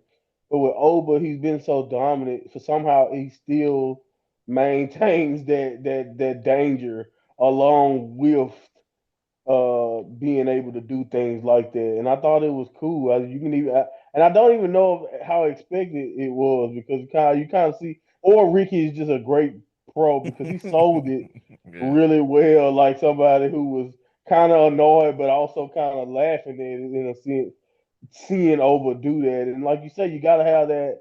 You got to be willing to make yourself kind of look like a fool in a sense. To kind of really be truly entertaining when it comes to stuff like that. So yeah, man, he's so far, like you said, he always had that element underneath. I mean, you kind of see it in the promos back and forth with Trick and like different time and in different times so far on his run, even when he was North American champion. So to kind of look at him do it now and like you said, kind of see everybody's reaction to it, it was funny because yeah, he always kind of had that's what's gonna make him unique when he does get called up. If they allow him to be who he is, that's the type of thing that can make him be completely different than what we've seen before. Because you still come on, I mean, look at him. You got to be afraid. Look at his style. He's dangerous, but at the same time, he has entertaining bone in his body. But you still have to take him seriously. Like I hope he's able to maintain that. I don't think they, but I just don't know if you can even make Obafemi look like a goofball. You know what I mean? Mm, That's just yeah. they presented him so well, so I don't think anything negative can even or it hasn't so far. But I don't know. I don't even know if you can even turn that into a negative. It's just entertaining. Yeah, and the thing with Overfemin, again, I might be extremely biased, but I think even more so than with Bron Breakker, that once he comes to the main roster, he's a main event guy because I can't see. Do you know what I mean? I don't want him kind of jobbing out the Yeah. Intercontinental title to whoever, like, or he's just got to come in and smash, and he can do it. But again, maybe that's why they're leaving him in NXT to kind of, like I said, build the reps up because he is getting better week in and week out. September 4th, Impact. Very little NXT coverage. Trick versus Mike is confirmed for Bound for Glory. And on a side note, Indy Hartwell will face Ash by Elegance at Bound for Glory as well. As long Matt as Classic. Ash can get, well, as long as Ash can get past Masher, but at Victory Road. But that's done, isn't it? Yeah. Oh, it's not even been on yet, but we've got to know. But yeah, Indy Hartwell seems to be the next one. But again, good for her. You know what I mean? Bouncing back. Yeah, I mean, same vein is kind of like what I was kind of saying about Dana earlier. Is like, to be able to pick yourself up and then just keep going and keep working at it. And like, a lot of people may not acknowledge it because Impact's standing has kind of went up and down over the years, but their knockout divisions from a historic standpoint, it does hold weight to me. So I do think I am kind of, like you said, happy for her that she's able to kind of pick herself up and get to that spot to where Impact feels like, yeah, no, she's earned herself a shot. Right down. September 9th, NXT then, and it opened with Javon Evans walking through the crowd to the ring and calling out Briggs. He did not waste any time coming out to respond. Evans leapt out the ring onto him to kickstart a brawl. This led to a match which Briggs won when he countered Evans coming off the top rope with a huge shot to the head with a chain wrapped around his hand. Backstage, Ricky and Oba argued in front of Ava. I mean, again, Javon losing here. I know, again, how many times can we say Briggs is a big man? But we just got to see where this goes because at the moment he's not showing like it's not personality or do you know what I mean? He's just there's nothing there for me. There's no. It's just another generic guy. Yeah, I think the problem with him is that everything about him, all the comparisons you can make about Briggs, we've seen before and done better. So if you want to say JBL or Bradshaw, we've seen him before, done Mm, better. If you want to say if you want to go as far, I wouldn't do it. But if you want to go, badass Undertaker or whatever, all right, done before, way better. So it's just like, what about them? Like, even if you just want to go Cowboys and Stan Hansen and all the other great Cowboys over the years, who come on. I mean, honestly, the problem is that no matter almost what he does, like in the ring, he is the most unique. And then like what we know about him and what he's presenting so far as a character. Hell, like you mentioned, just in recent history with Dijak, done better, or mm, even Baron Corbin, done better. So it's like it's just what about him that's gonna make him actually feel like someone that you would want to invest your time in and look forward to so far. And that's the thing. Like so far, it hasn't really been much of nothing. Like, is he potentially fine? Sure. And I thought this match was good, but how much of that was Briggs and how much of that is just enjoying Javon as a performer? I think yeah. we already know the balance there. So it's like, okay, it's fine. And I'm not saying Briggs shouldn't win because, like you said, I get it. I get where we're going with this, but it's just like I think the thing that holds me up is that everything about him feels unoriginal. Yeah, and I think you're bang on as well. Like someone like Baron Corbin would be perfect in this role. And again, I don't see why that's not in the locker room in a way. Speak about Gargano Yeah, of like kind of older. If you're using Briggs as a kind of experience, joking aside, even if he's kind of one of the more experienced guys now, you need more than that to kind of make it through. But who knows? We might be wrong. Josh Briggs might main event at WrestleMania. yeah, yeah, Who knows? exactly. Who knows? DIY made their way to the ring. Tommaso Ciampa said returns to NXT always feels special, especially since the 10-year anniversary of DIY is so close. It didn't take long for Trick Williams to interrupt, and Carmella Hayes joined the party, who is still him in NXT. And Mello and Trick haven't interacted since Hayes left NXT. And Mello said Williams been squatting in the house he and DIY built. Williams said it wasn't right that he talked trash about Mello, but he also said it was still his house. Ciampa made a joke and Mello took offense. DIY then challenged Trick and Mello to a tag match at No Mercy, but the segment ended before the answer could be given. We obviously know what happened there, but I mean, my God, we mentioned it only Gargano, Carmella Hayes in NXT, and it's just like, oh, it's him. Oh, he's back. Do you know what I mean? Mello is back, and to see the interaction with Trick was great. Yeah. uh, is he just leaps and bounds feels more important, and like that kind of leads me to believe that some of that is just how they felt when they were organic and new, and like everything about them as they built themselves up. Maybe that's part of the why Gargano will always feel different because it's just NXT Gargano is different than main roster or Gargano. And the same thing can be said for Melo, even in the short period of time so far. Who he was in NXT is just so much more in so many different ways than what he seems to be so far in the main roster. So and you can just tell, like from the entrance, from everything about him, the presentation, actually getting time to talk, stuff like that. You know what I Yeah. mean? Yeah. Actually being on television will help. So Yeah. it's a shame that it feels like that, and I don't want that. I don't want it to feel that way. But I do think it's kind of funny because like this is my thought process, and let me know if you kind of understand what I mean. Uh, the people who didn't get so far, the people who didn't come back to hype up, the active people who did not get to come back and hype up Homecoming, but we know that they spent time in NXT. I think it's kind of funny. Like, for example, Braun Breaker and like even Bronson Reed, for example, they're not back hyping this up because they Mm. got main roster, legitimate storyline focus right now, doing other things. Even though, if you ask me, whose run in NXT was more impressive than them two, Melo would be way more impressive. Gargano, obviously, you know what I mean. Like, but it's a Yeah. reason why you're available to do Mm. this, you know. Yeah. So yeah, I think that kind of plays a factor in that feeling too of why Yeah. we No looking doubt. at them differently when they're back. It's like, oh, it's great to see you back because what you're doing right now in the main roster is beneath you most of the time. Yeah, no, about that. I think only maybe even Chelsea Green has got like a story on the main roster as well as like NXT at this moment in Mm-hmm. time. But again, like you said, it is true. Triple A's Apache was in action this week in a speed tournament match against Reed. Both gave a quick backstage promo for the match.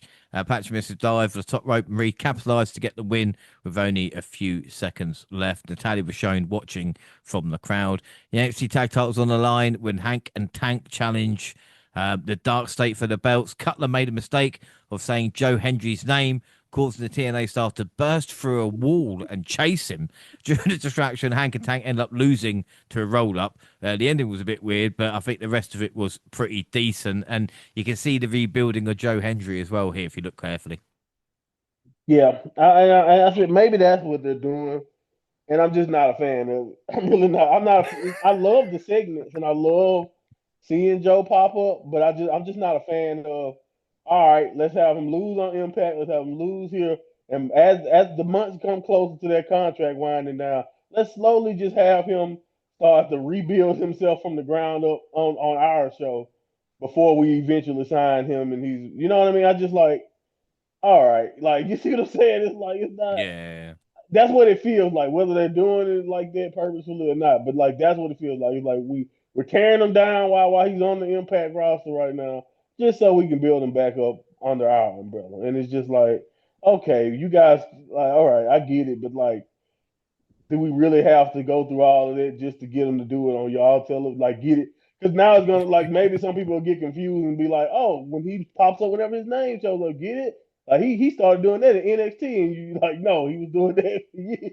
Yeah, He was yeah, doing a version of yeah. this for years, but we got to do the NXT version of it to make it stick for WWE, I guess. There we are, right? And the WWE was like, it looks our idea. It's great. And they're going to do the same with Blake Monroe with a heel turn as well. And we got a video package with Blake in her bathtub, and she is stepping into the more violent side of her character. Next up, a flag match between Paige and Tavian Heights. Heights was able to claim the flag and win the match, but sadly for him, the North American Championship was not on the line. Tyler Breeze showed up and posed next to Paige, unconscious body to end the segment. Looks like he might be facing Paige at Homecoming next week. Not a great reaction to Tyler Breeze, you know, but then again, it's deep cuts, I suppose. I was gonna say you just mentioned errors. Like Tyler Breeze error in NXT is a while ago now. That's the decade at this point, or at least close to a decade, or maybe even more than a decade now. I think about it. his actual era in NXT. Like that's like 14, right? 13. So I don't Mm. know. So some of the maybe the people at Full Sail have kind of aged out of the Tyler Breeze record. But I loved it. I love Tyler Breeze. I thought he didn't even ever scratch the surface of his potential. Of course, when he got called up, he's another guy. If you think about what he was in NXT, even if he wasn't like a huge winner of the set, but he was, he was unique. The selfie stick and all of that, and the model. Hmm. I thought I liked it. I love Tyler Breeze, but you're 100% right. Everybody not like that. Everybody have been watching since it was a bleeping reality show. So Exactly. They're going, who the fuck is Prince Pretty? But we know. yeah, Miles Bourne attacked Lexus King with a chair backstage before the next match took place. The video for Lola Vice at Dad's Taekwondo school was great.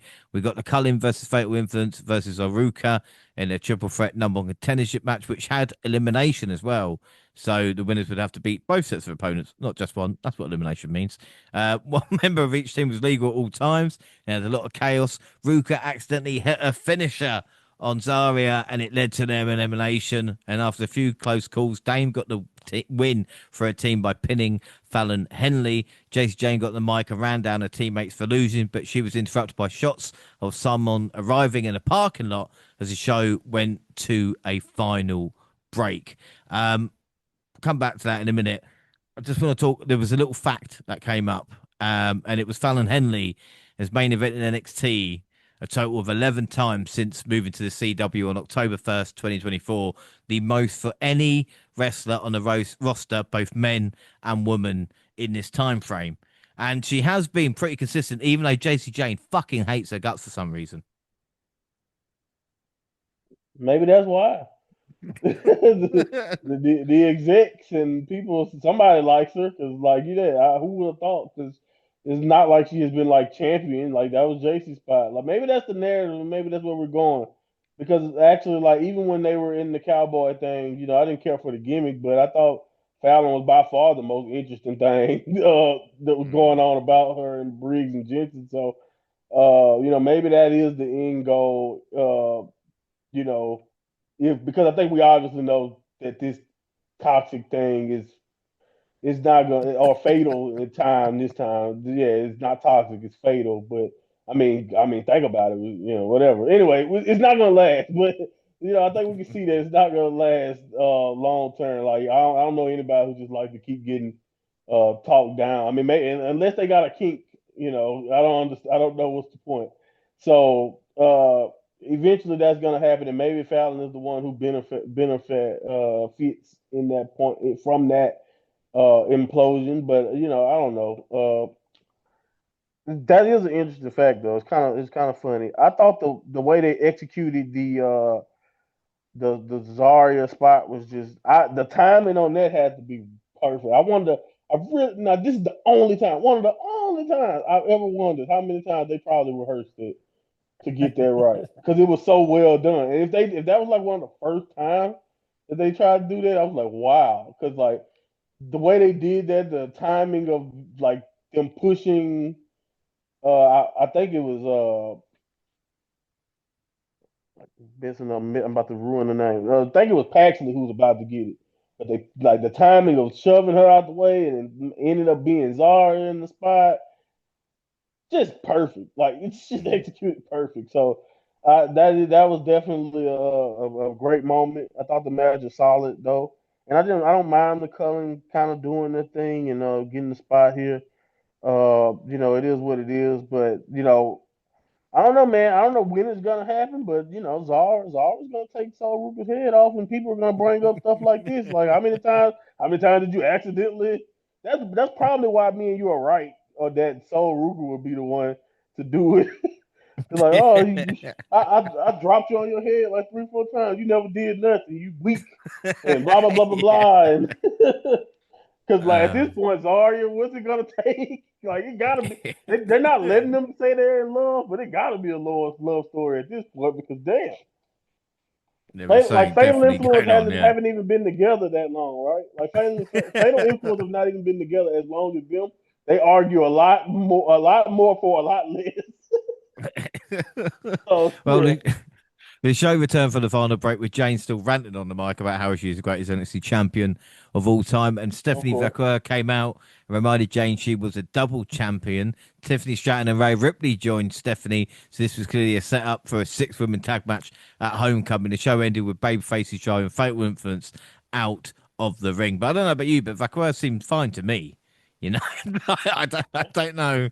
It's fine. I mean, Fine. it was rumored that she was dealing with something, but as it is with somebody like Stephanie, you could never tell. I mean, Mm. she's like, I don't know. But what I will say is, and this is just me being petty, uh, I didn't like these three people being here. I wanted Tiffany gone, and I just no, if it's Tiffany, it's just like, I'll be honest, man. Your NXT run was the most memorable out of the three. I mean, it may be memorable because I know I watched it all, but I mean, damn, we couldn't get an Oscar or Kyrie Sane, or I mean, I know it Mm. probably wouldn't make sense, but I'm just saying we got different eras being represented with DIY and some of the other inclusion. I just thought Rhea and Stephanie and Tiffany being together was fine, but it was just like, all right, well, two of these girls were literally just here a few months ago, like just last year. So like, Oh. I don't know. That was like my only little nitpick there. I thought we could have went back a little further for NXT as far as the women goes, but it is what it is. Yeah, I mean the NXT Women's division has produced a few stars, hasn't it? So it's not like we're short. But Right. when Stratton did arrive, I think Booker said he's going to pop his dick out. So again, I don't know if it's an American That was expression. hilarious, by the way. I No, he don't- said Nick. He said Nick. Okay, oh, right. Nick. It was Nick. But I Right. get it. I get it. I understand why everybody said I just thought I'm gonna pop my dick out, like you're not the only one who thought that. yeah. That is not an expression, by the way, at all. Right, good, good. Impact That September that is a 11th. that is a charge. That is an offense. Indecent Yeah, you can't do exposure. that, can you? Yeah. That is what I that know, is. I know your president is, but you still can't do that. I'm pretty sure. Yeah, unfortunately, Yeah. we don't. Yeah, he kind of the only one that can do whatever he wants. Impact Sort of September. dictator ish. Well, moving on from Dix. Impact September 11th. Trick attacked Mike Santana, and that was it. Oh god, they really are trying. September 12th, Worlds collide, and I'm starting to think W hate us with the amount of content. You know, They do. did did we really need this so soon after Triple Mania? Do you know what I mean? Like, did we Yeah. really need this? Did we? Did we WWE? I don't think we did. No. We won't give it a full review. We They're just run force through. feeding this. That's awful. It's Like, eat awful. it. Eat it now. Eat Um, it. Ham Hamburger So, Octagon Junior, Laredo Kid, and Sagrada versus Del Toro, Wild, Dorado, and Mini Abisno. It was the first match of the night. Sagrada was the star of the show, and the Falcon Arrow he hit on Wild was crazy. You know, I mean, I love mini wrestling. Don't get me wrong about that. And an interesting side note as well, Monty. Demus is being celebrated in Mexico for opening the Forbidden Door because he was on Ring of Honor Club wrestling as Demus on Thursday, and on Friday he was part of the Worlds Collide wrestling as Mini Abismo. So that's a little bit of history there, isn't it? You know, I think we're just desperate to have these two companies working with each other they're in working. some God way, damn shape, or it! form. It's But the okay, minis yeah, bringing the world yeah, together. You know. yeah. Thanks a lot, Minnie. uh, Thanks a lot. the new Natalia defeated Fabi Apache. Mania in Saudi was met with boos. That was hilarious. Yay. AAA tag champs Pagano and Psycho Clown defeated Kofi and Waller. The White Six showed up and attacked them. I mean, that was at least something, I suppose. And again, it's just WWE going, we're going to win those fucking AAA tag titles as well. We're going to take every championship from every company. That's what we're going to do. Maybe You know it's true. maybe they're just fast tracking us just melding them all into one belt. Let's just get it out the way now. Yeah, Too many unless they're belts. setting up a tag run for Pagano and Psycho Clown on SmackDown, which I just don't know how they could, oh, okay, here's the Wyatts and here's some Psycho Clowns. Lola Vice and Mr. Iguana defeated Balor and Perez, and somehow the demon puppet made an appearance from under the ring. Without Balor, Perez, or Rodriguez being the one to control it, Balor acted like it was alive, and it was. He told it to get back under the ring. The Yeska managed to calm down the Dominica with a sickening suicide dive, and this is what it should be, Monty. Just give me, small people wrestling and puppets. That's all I'm interested in. It was great. I love puppets. Yeah, yeah. So entertaining. I can't lie to you. I was also just over the moon with this one. I I think was. I loved it more than anybody else. The AAA Latin American Championship, defended by Dr. Wagner against JD McDonough, Dragon Lee, and Ethan Page. And the main event of Worlds Collide featured El Vikingo defending the AAA Mega Championship against the WWE Intercontinental Champion Dirty Dom. Dom hit him with a loaded mouthful, got one more frog splash to get the pin and the win. So Dominic Mysterio is the new AAA Mega Champion, making him a double champ.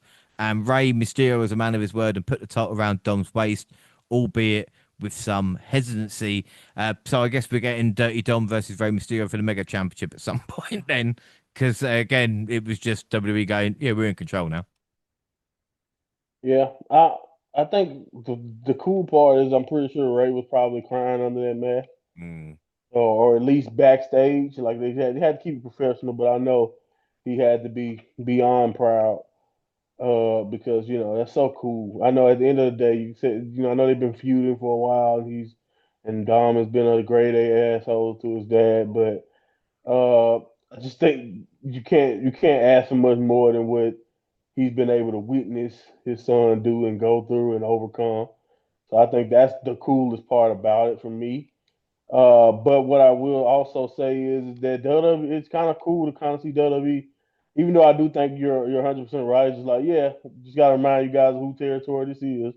This is also too them kind of being bullied because I don't know if we get this if the fans are not if the Mexican fans are not begging for Alberto back just to get Vikingo away from the championship. Like I don't know what to say, man, about that. It's like it's so weird. I think Vikingo is very entertaining and like I'm not gonna act like I understand the dynamics or the politics behind why things are the way they are in AAA or why fans feel the way they feel about them.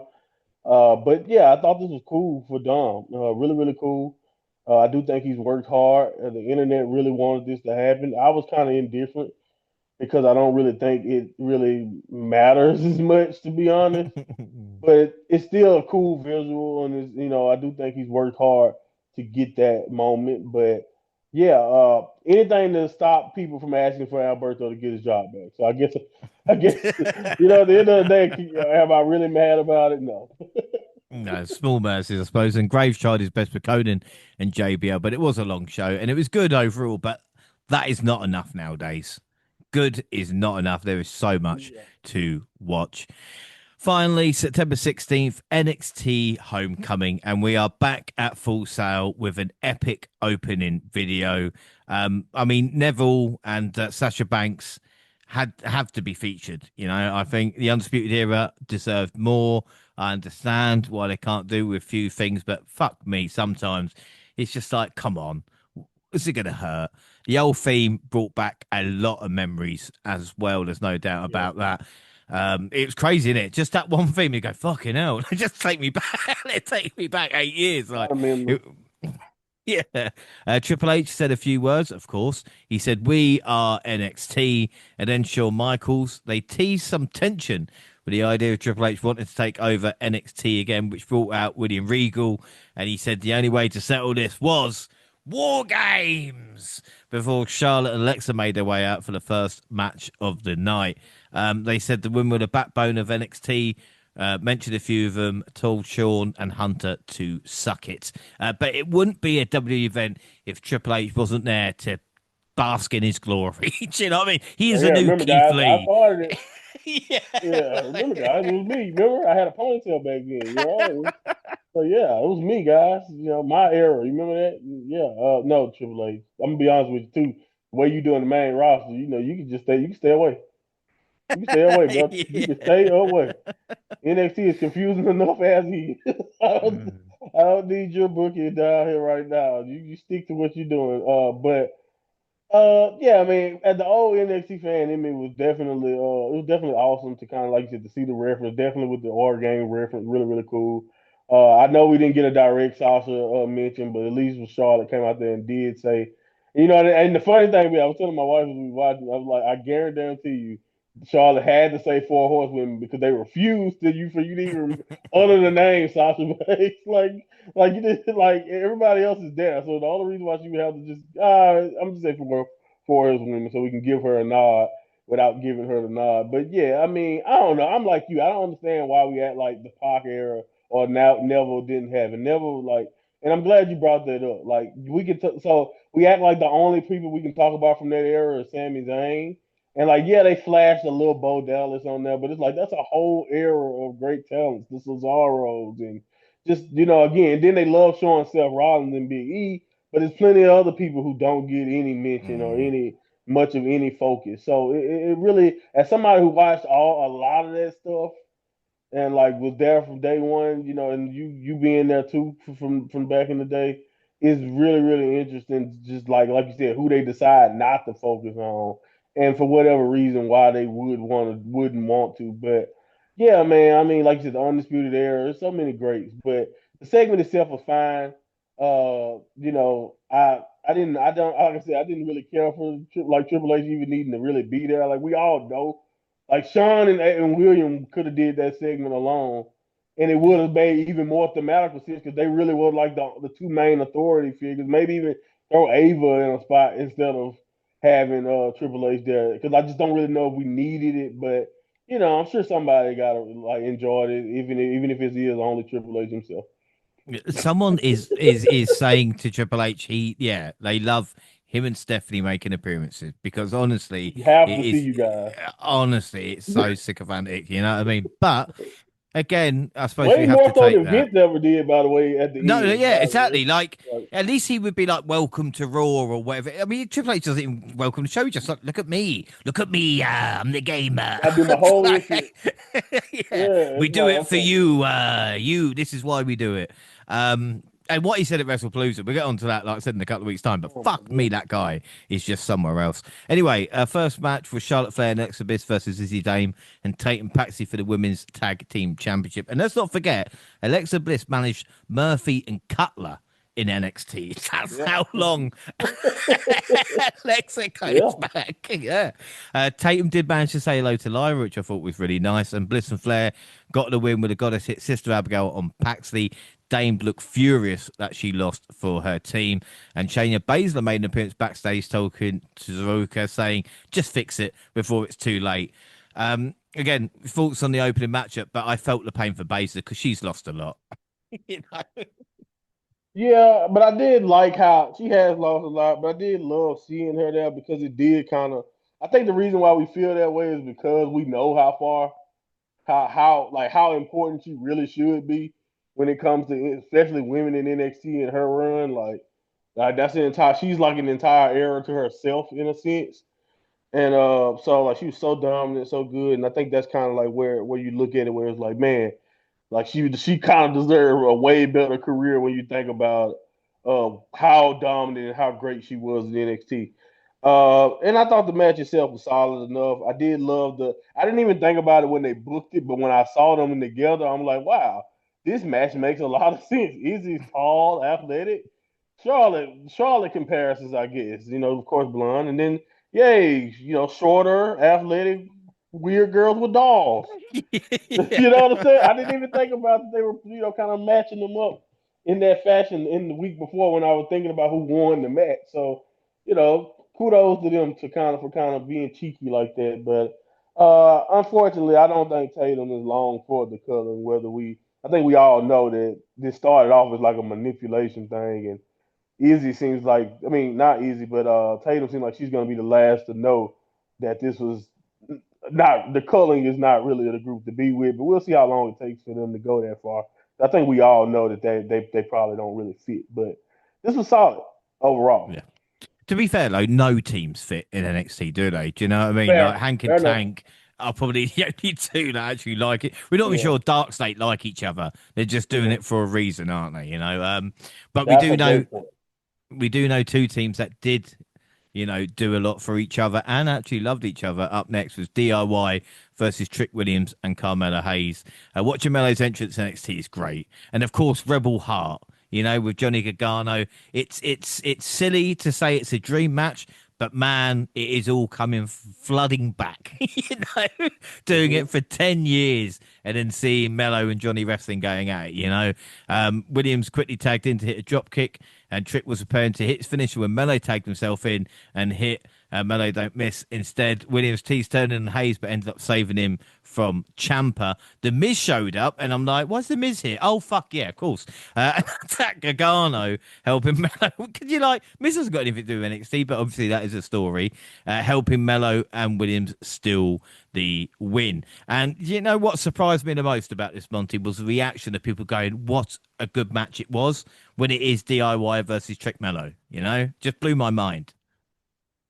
Yeah, I don't know. I think that kind of just showcases how much DIY maybe not just them, but like maybe it depends on what side of the fence you are. Maybe you don't think Trick is that good, or maybe you feel like Melo. Maybe Melo has lost a lot. Like it just kind of shows you where the main roster booking has kind of taken you outside, in my opinion, of the viewpoint that if like us diehard NXT people, like we have a different viewpoint completely of those guys because of what they were able to achieve, and who we look at DIY as, and we know they can get a good match out of Trick and Mello because Trick and Mello have great chemistry. So, yeah, man, I think it's kind of funny when you think about it like that.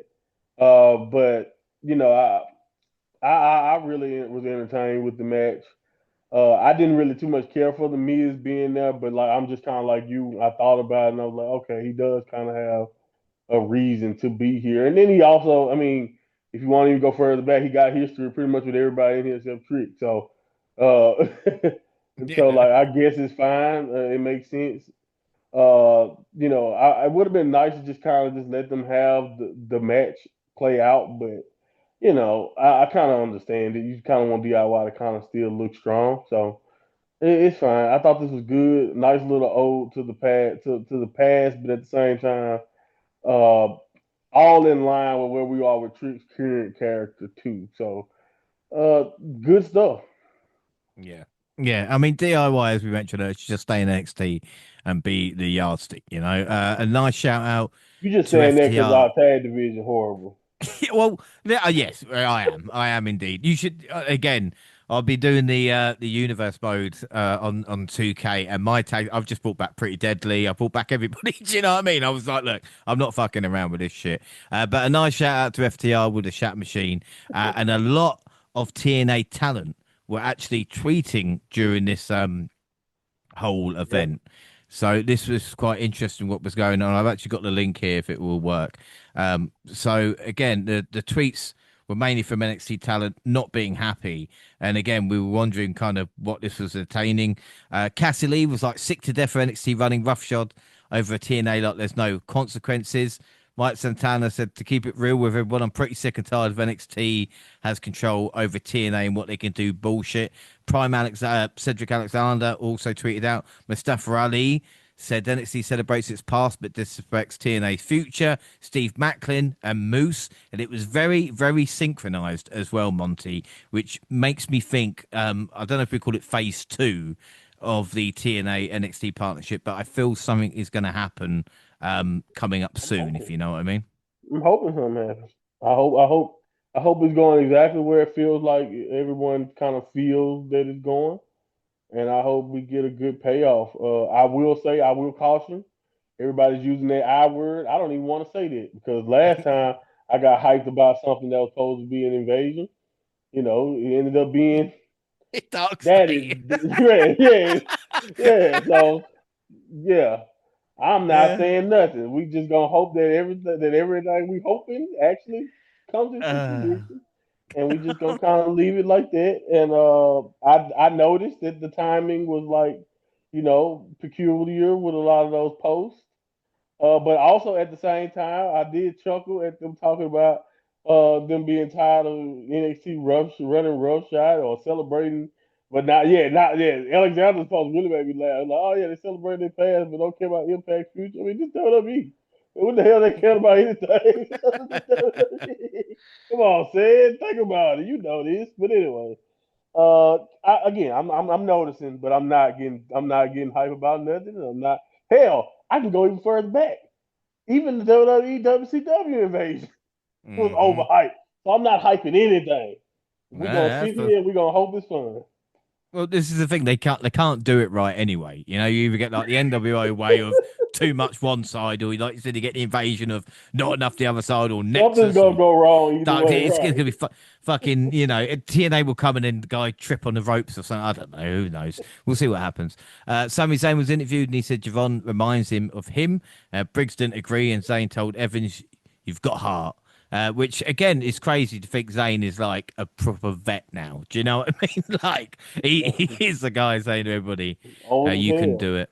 Oh my word! They Even showing the clips of him with his haircut, and I'm like, wow, that's Sammy, handsome yeah, lad. no. Ethan Page versus Tyler Breeze for North America title was next. People might not care, but I did really like Tyler Breeze. A smaller Ziggler, but he was the Yes. character. And I said at the time, if he was just a little bit bigger, a little bit taller, he would have made it, I think, a little bit further. Do you know what I mean? He's just a The little bit funny thing too. about that, let's say he came in NXT just Yeah, like 3 years later with like the Adam Coles or like having Gargano on top. Like you see what I'm saying? Like just a little yeah, bit like if he wouldn't have, if he could have waited, like if timing could have worked out a little bit different, he would probably be fine, even at his current size. But you're 100% right. If he was just taller, like oh my god, he superstar written all over him. Because I agree, he had that. It felt like he was way more dedicated to the fashion model role than maybe a John Morrison slash was. But like you said, he had the selling, had the move set like the Ziggler style. He had a lot of great, but he also had a technical ground to him too. So like I was always a big fan of Breeze, and I always just thought that, like you said, I'm with you. I 100% agree about the size thing, but that's just feels like timing to me, man, because it's just like you know he was so talented and had so much potential, but at that time, you're 100% right. Where it's like, yeah, he wasn't really ever gonna make it at the way at his size in that era with Vince booking and all that. Yeah, it wasn't gonna yeah. work. And again, people probably don't remember the Jushin Thunder Liger match. Probably more remember like the Fashion Police and Classic. stuff like that, which doesn't really help him as well. But Which someone who again is, made that work though. yeah, yeah, Made the couple times honestly didn't did. go He work. did. Yep. Someone who's building their own NXT legacy is, of course, all ego. Breeze put up a good fight, but Page ended up hitting a twisted grin whilst the opponent was hanging from the top ropes to get the win. And again, Ethan Page just does it again. You know, we talk about seemingly every update now, Monty, about how good Page is, but it doesn't matter if it's young, old, whatever. You give him it, and he's gonna give you gold, basically. You know, or maybe not gold, but do you know what I mean? It's not unsatisfactory. If they call him up and actually give him adequate television time and just don't ruin it and let him do his thing as a bad guy, I mean, can you honestly cannot convince me that he wouldn't be. I don't know if it'd be the same speed as like how far Stephanie Vaquer has done it, but like I feel like he would be very valuable very quick if you just put him in the right spot, like as a heel on the main roster. Like he has, I always knew he was talented, like even when he was in AEW, but like I really think I've really come away way more impressed with how versatile he is so far in NXT, and I think that can help him be that guy. Again, I don't want to say that he needs to replace the Miz or be a new era of Miz, but the reason why the Miz is who he is and is successful is because of that versatility, and I think Ethan Page is kind of in the same ilk with that versatility. Yeah. Then again, the heels are sorely missing. You know, we talk about the great babyface at the moment in time, but there was nothing wrong with a kind of shit-eating heel, you know, with Ethan Page. I've Yeah. got nothing wrong with that. Dr. Wagner, the Latin American champion, was ringside. I mean, why not? WWE hold all the gold in AAA. You know, fuck it. Why not? Damon Priest has some encouraging words with Tavian Heights.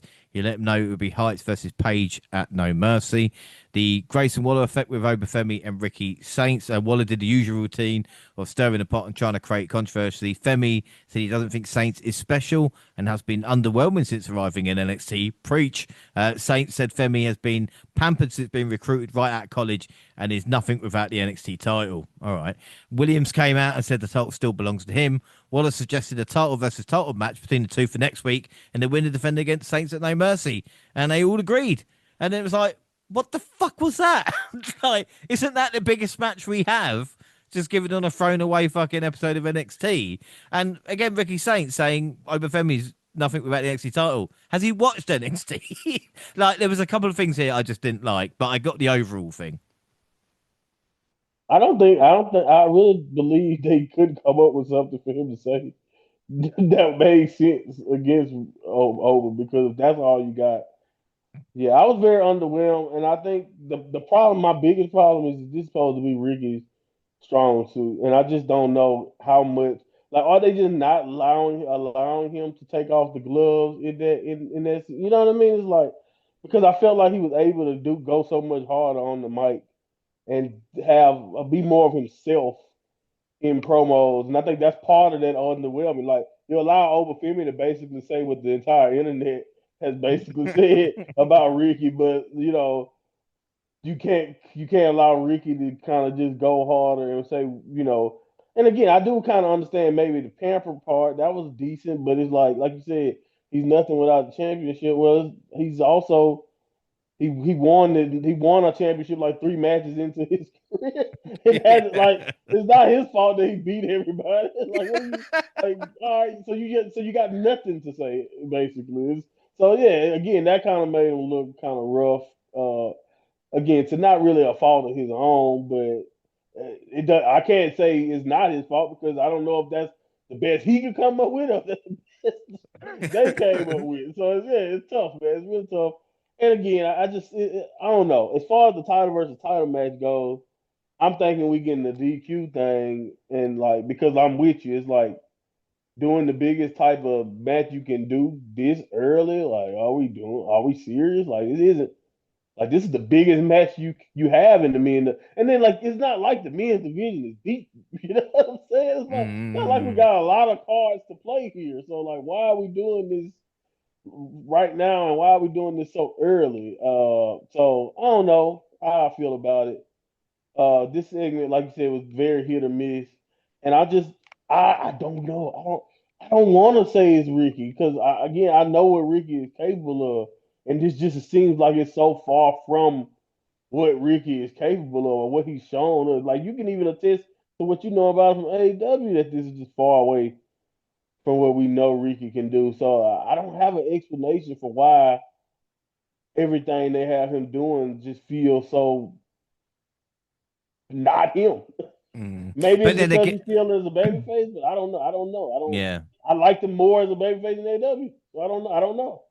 But again, it was it was an AEW. I can't remember if it was Cope or whatever it was. You know what I mean? And like having cracks at the people for their age, and maybe it's like W said, "Oh, rein that in. You don't want to, destroy Oba and be like, well, you've only had X amount. Like Cena did with Logan, basically. Do you know what I Right. mean? Maybe they can't do that because obviously Oba is the golden goose. But maybe they're saying a little But bit you're different. handcuffing a guy like Ricky when you do that because that's his strong suit. The zingers is Exactly. his Yeah. strong suit. He's not imposing enough to get to threaten over. So what does he really have to even offer us a true, feeling that he can beat over if he can't even get the one liners that we know he can do off. And if you didn't watch AEW, you don't really think Ricky got much of anything to be honest, based on the way he's been presented in NXT. So Yeah. it goes And back to what I was saying about Hendry and Monster too. It's like, are we doing this, or like you said, maybe even with Blake in a sense, like this crazy side of Blake, we're gonna try to make her do something similar to what she did to Tony, but under the NXT banner to make sure we got it for us for the NXT fans. mm, Like it's the same thing going on with Ricky, to where we gotta break him down completely just to make him build something different for us. I don't know, but if that is the case, I don't like it. no, no, and again, it dates back a long, long time as well. For most talent. when they come from rival promotions, whether we like it or not. Not everybody is a Cody Rhodes, you know, just gets that kind of Right. instant trajectory. That's the thing. And I did like Grayson Waller trying to, you know, maybe pitch himself for the new NXT general manager by making these matches. You know, because it's like, oh, Grayson, You all need right, something Grayson, to yeah, do. you know, Oh, yeah, come Grace. on. You need some TV time. I just want Ava to have him as another assistant and just start, you know what I mean? Like have 20 assistants who are just not doing anything. You know what I mean? People who are just waiting around. Speaking of people, Bobby Roode, yes, the glorious one made an appearance. I hope the no reaction was a joke. You know, I'm just hoping they did They that. had to be ribbing him, man. I know he's a Yeah. producer, and they muted the volume. They Yeah. had to do him like that Yeah. because that, if not, that's just horrible. Because That was they produced him to crickets. react to the pop and everything. I mean, he did his glorious chant, and then he said his name, and Joe Hendry appeared, and the Bobster shook Joe Hendry's hand. Lexus King was in the ring. He said the black and gold era was overrated. All right, mate. He wants a lights out match Coming with mute. Miles. Yeah, yeah. No, I enjoy your blindfold match with Miles at the moment. That's the era, isn't it? But he wants a lights out match with Miles. The lights then went out, and Finn Balor returned to NXT. Miles arrived to take out King with Balor hitting the coup de grace. But again, it was so weird seeing some of the juxtaposition of like a heel Balor comes back to NXT and he's just the man. Do you know what I mean? Mm-hmm. Like, Man, he was so good with that music and the interest, and like you could tell, like not only could you tell he was enjoying that version of himself being back, but it's like I saw immediately online people crying and just begging for like maybe another run of that version of him back, and it's and it's one of those things like you either become the coolest thing ever or like something very memorable as a heel, or you get stripped of everything that makes you cool because they want to make you a heel. And so yeah, it's just like even though I do love Finn as a heel. I think obviously he's not necessarily just as Judgment Day, but like even in NXT his heel run was really really great. So I don't get me wrong. I just think that it's something different about the leather jacket posing with the entrance.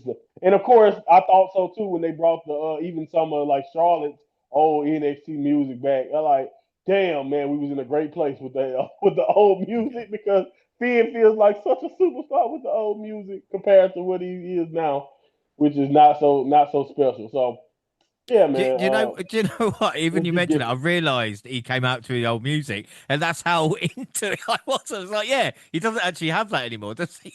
Right, Like, yeah, he doesn't even use that fucking hell. music. That's my point. Like they stripped all of that. That you go Yeah. like, yeah, it's just like Rebel Heart and all like no one will survive for Champa. Like, yeah, Uh, all of that stuff that made them so unique and cool during their runs got changed and got flipped. And it's just I don't see how you can watch the way they look and way they're presented on NXT and want to do anything different because, like you said, mm, he just felt like a superstar again that fast. So it's crazy. yeah, it really is. Backstage, the Dark State were interrupted by Montez Ford. He says they have targets on their back. And Bianca Belair was shown in the crowd, and Tiffany Stratton wasn't cleared, so Lyra took her spot. Why no EO Sky? I love Lyra, but like you said, fuck me. It was only like Yeah, a hop and a skip since she was in here. come on, man. That's my biggest key. Like I said, to Oscar earlier, the EO is great, but yeah, it's like we had. Could you not reflect three different eras of NXT? In my opinion, with your picks, because like that would have been nice too. Like I know a chunk of the women may be gone or maybe doing other things now or whatever, but we could have definitely reflected this way better. I know Bailey was going through her transition, but even Bailey, maybe a return of the blow up doll things or whatever would have been cool just Mm. for a night, and that also could have played into the jumping from each character that she's going through on the main roster too. She could have did that. Either way it goes, I would have loved to see, like I said, a different era reflected like you said, if you just watch, everybody represented there you could have just been watching NXT the last 5 years and you've seen all of them on NXT. Yeah, it was weird, but we got Fatal Influence versus Ray Ripley, Roxanne Perez, and Laya Valkyria. Fatal Influence tapped their opponents as they were making an entrance to get an early advantage. Once they had Stephanie alone, they triple teamed her and almost won moments after the bell rang. But with a little help from Lola Vice, Ripley was able to get the win for a team with the Sure. Riptide. Um, I mean, what were your thoughts on this, Monty? It was good. I mean, I didn't mind it. I thought it was a nice showcase. It was what it was.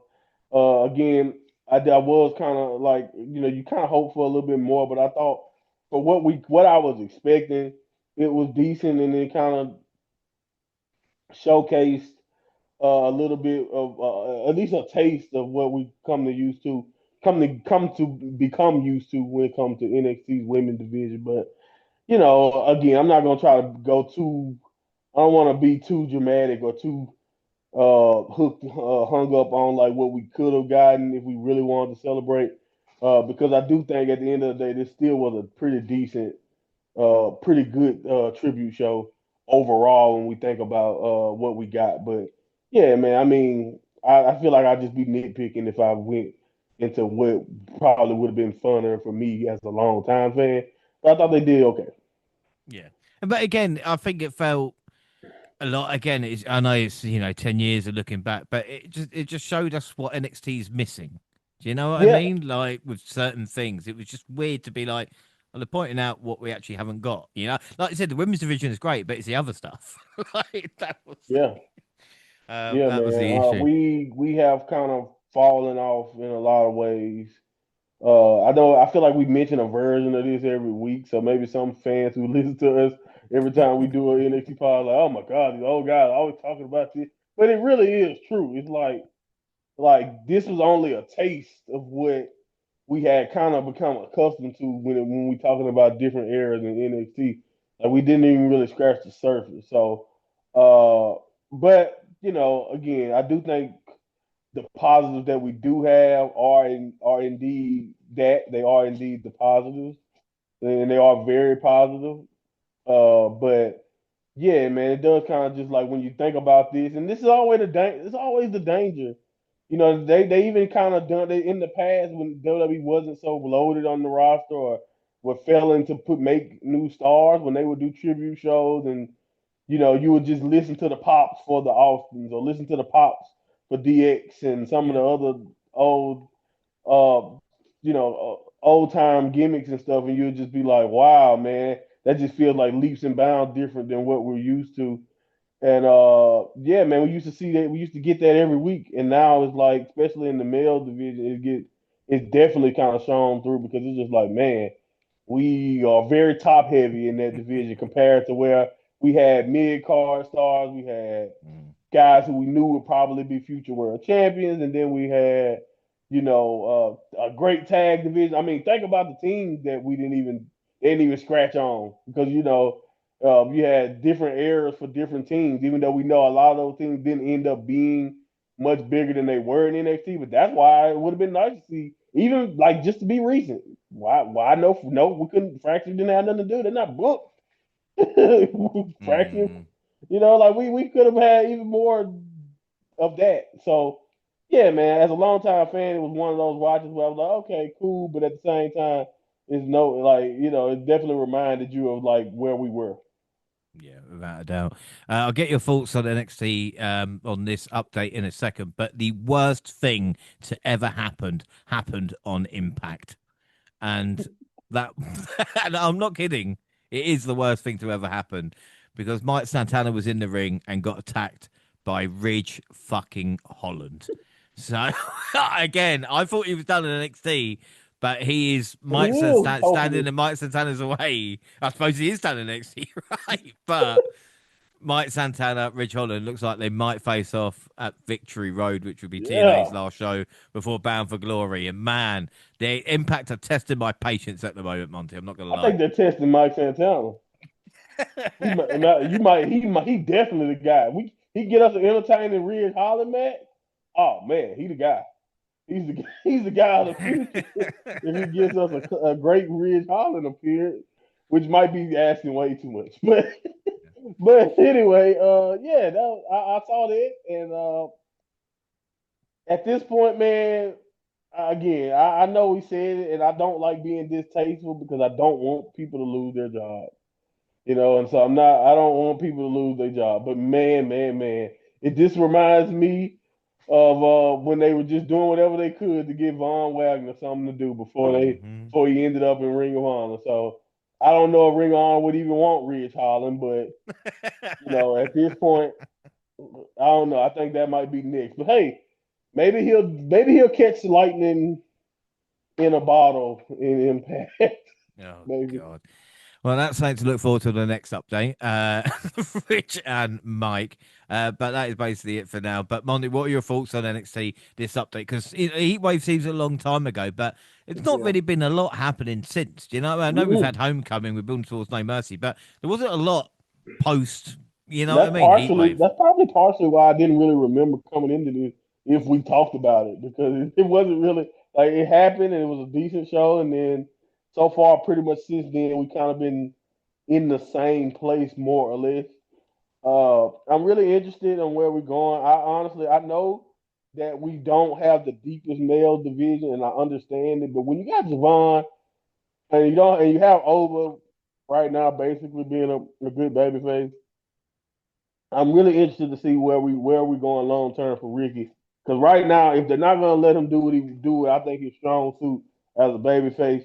I hate to say it, but he might have to pivot because I don't really see this version of him.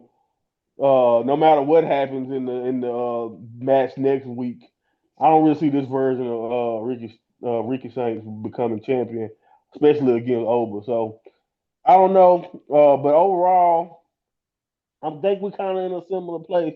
The women's division has also kind of taken an overall step back to me, but I guess that's kind of expected when someone as talented as Stephanie and with Julia, like where we were, we had that talent. It's kind of expected for it to be not as entertaining or as hot. But I do think we still have a more than enough women on the shows and more than enough storyline that they are still kind of doing what they've been doing when it comes to the ladies. They're nowhere close to the weak part. We all know where we are with the weak spot. Like I mentioned earlier, we need to flesh out the tag division. We definitely need more character and ring work for much of the men to establish. Let me tell you, to break down how where I feel like we are with a lot of the men roster. I miss Tony D, and there you Oh go. my word. Well, At that least is he was sad interested. times. Like at That's least he true. was interested, man. Yeah, no, we are missing a lot from the top, but maybe it will all change now with the I'm going to say it invasion of TNA Oh my talent. It's God, you said happening. it. It's happening. They're going to invade. It's going to be NXT versus TNA. We're going to love it. It's going to go back to the glory days. Or maybe not. Who knows? But we'll be there no matter what. I mean that's the thing. I think we found out with 10 years or 5 years, we are still here for NXT every month I'm with telling no them that mercy. maybe they'll be more consistent if they stop assuming we'll be there either way. Yeah, exactly. Yeah, they'd be like, someone's watching it week in, week out. Like, oh my god. Uh, but that is it. Don't forget, we're across all social media, X at the WNR Podcast. I'm at the WNR Pod James. You can find the entire WNR team on the banner. Monty, where can people find and follow you? Like I said, at my Monty Pod on Twitter, that's where I am primarily. You can check me out there and get any updates on what I'm doing and what I'm thinking wrestling related content. So yeah, that's what I'm at. And the Dublin Awards on Facebook and Instagram. Send us an email to dublinpodcast at gmail.com. And YouTube, the Dublin Podcast. We are celebrating 10 years of the WNR with shorts, universe modes, and clips from any event we go to. We just had, well, it's not official yet, but it's going to be our biggest month on YouTube. We have just passed 750,000 views as well. 1,500 subscribers. We'd like to thank everybody for this. Go and check out the Peacemaker intro short, which I know is doing well. And also, Monty, I just want to mention to you, obviously, I'm doing my universe. I don't talk about. I've got Stand and Deliver. We're doing Stand and Deliver this week, and my main event is Trick Williams versus Obafemi because in my universe they haven't met one on one yet. So I think that is a match Nice, that I went to. Yeah, yeah. nice. We'll see. Yeah, well. I mean, I don't bet against even the game version of Oprah. So Well, we'll see good what luck, happens. Trick. Trick is the champion, so see if Oba can do it. And again, all sorts of stuff on YouTube, also on SoundCloud on your phone, also Spotify and iTunes, where you can download, subscribe, rate, and review there. So that is it.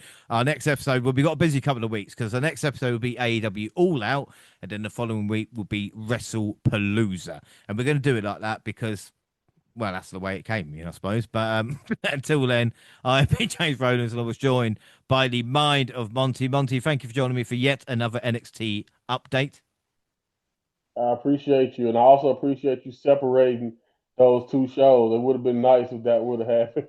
Legitimately, man, you can do two big wrestling shows a week apart. It wouldn't be a problem. Not the same night.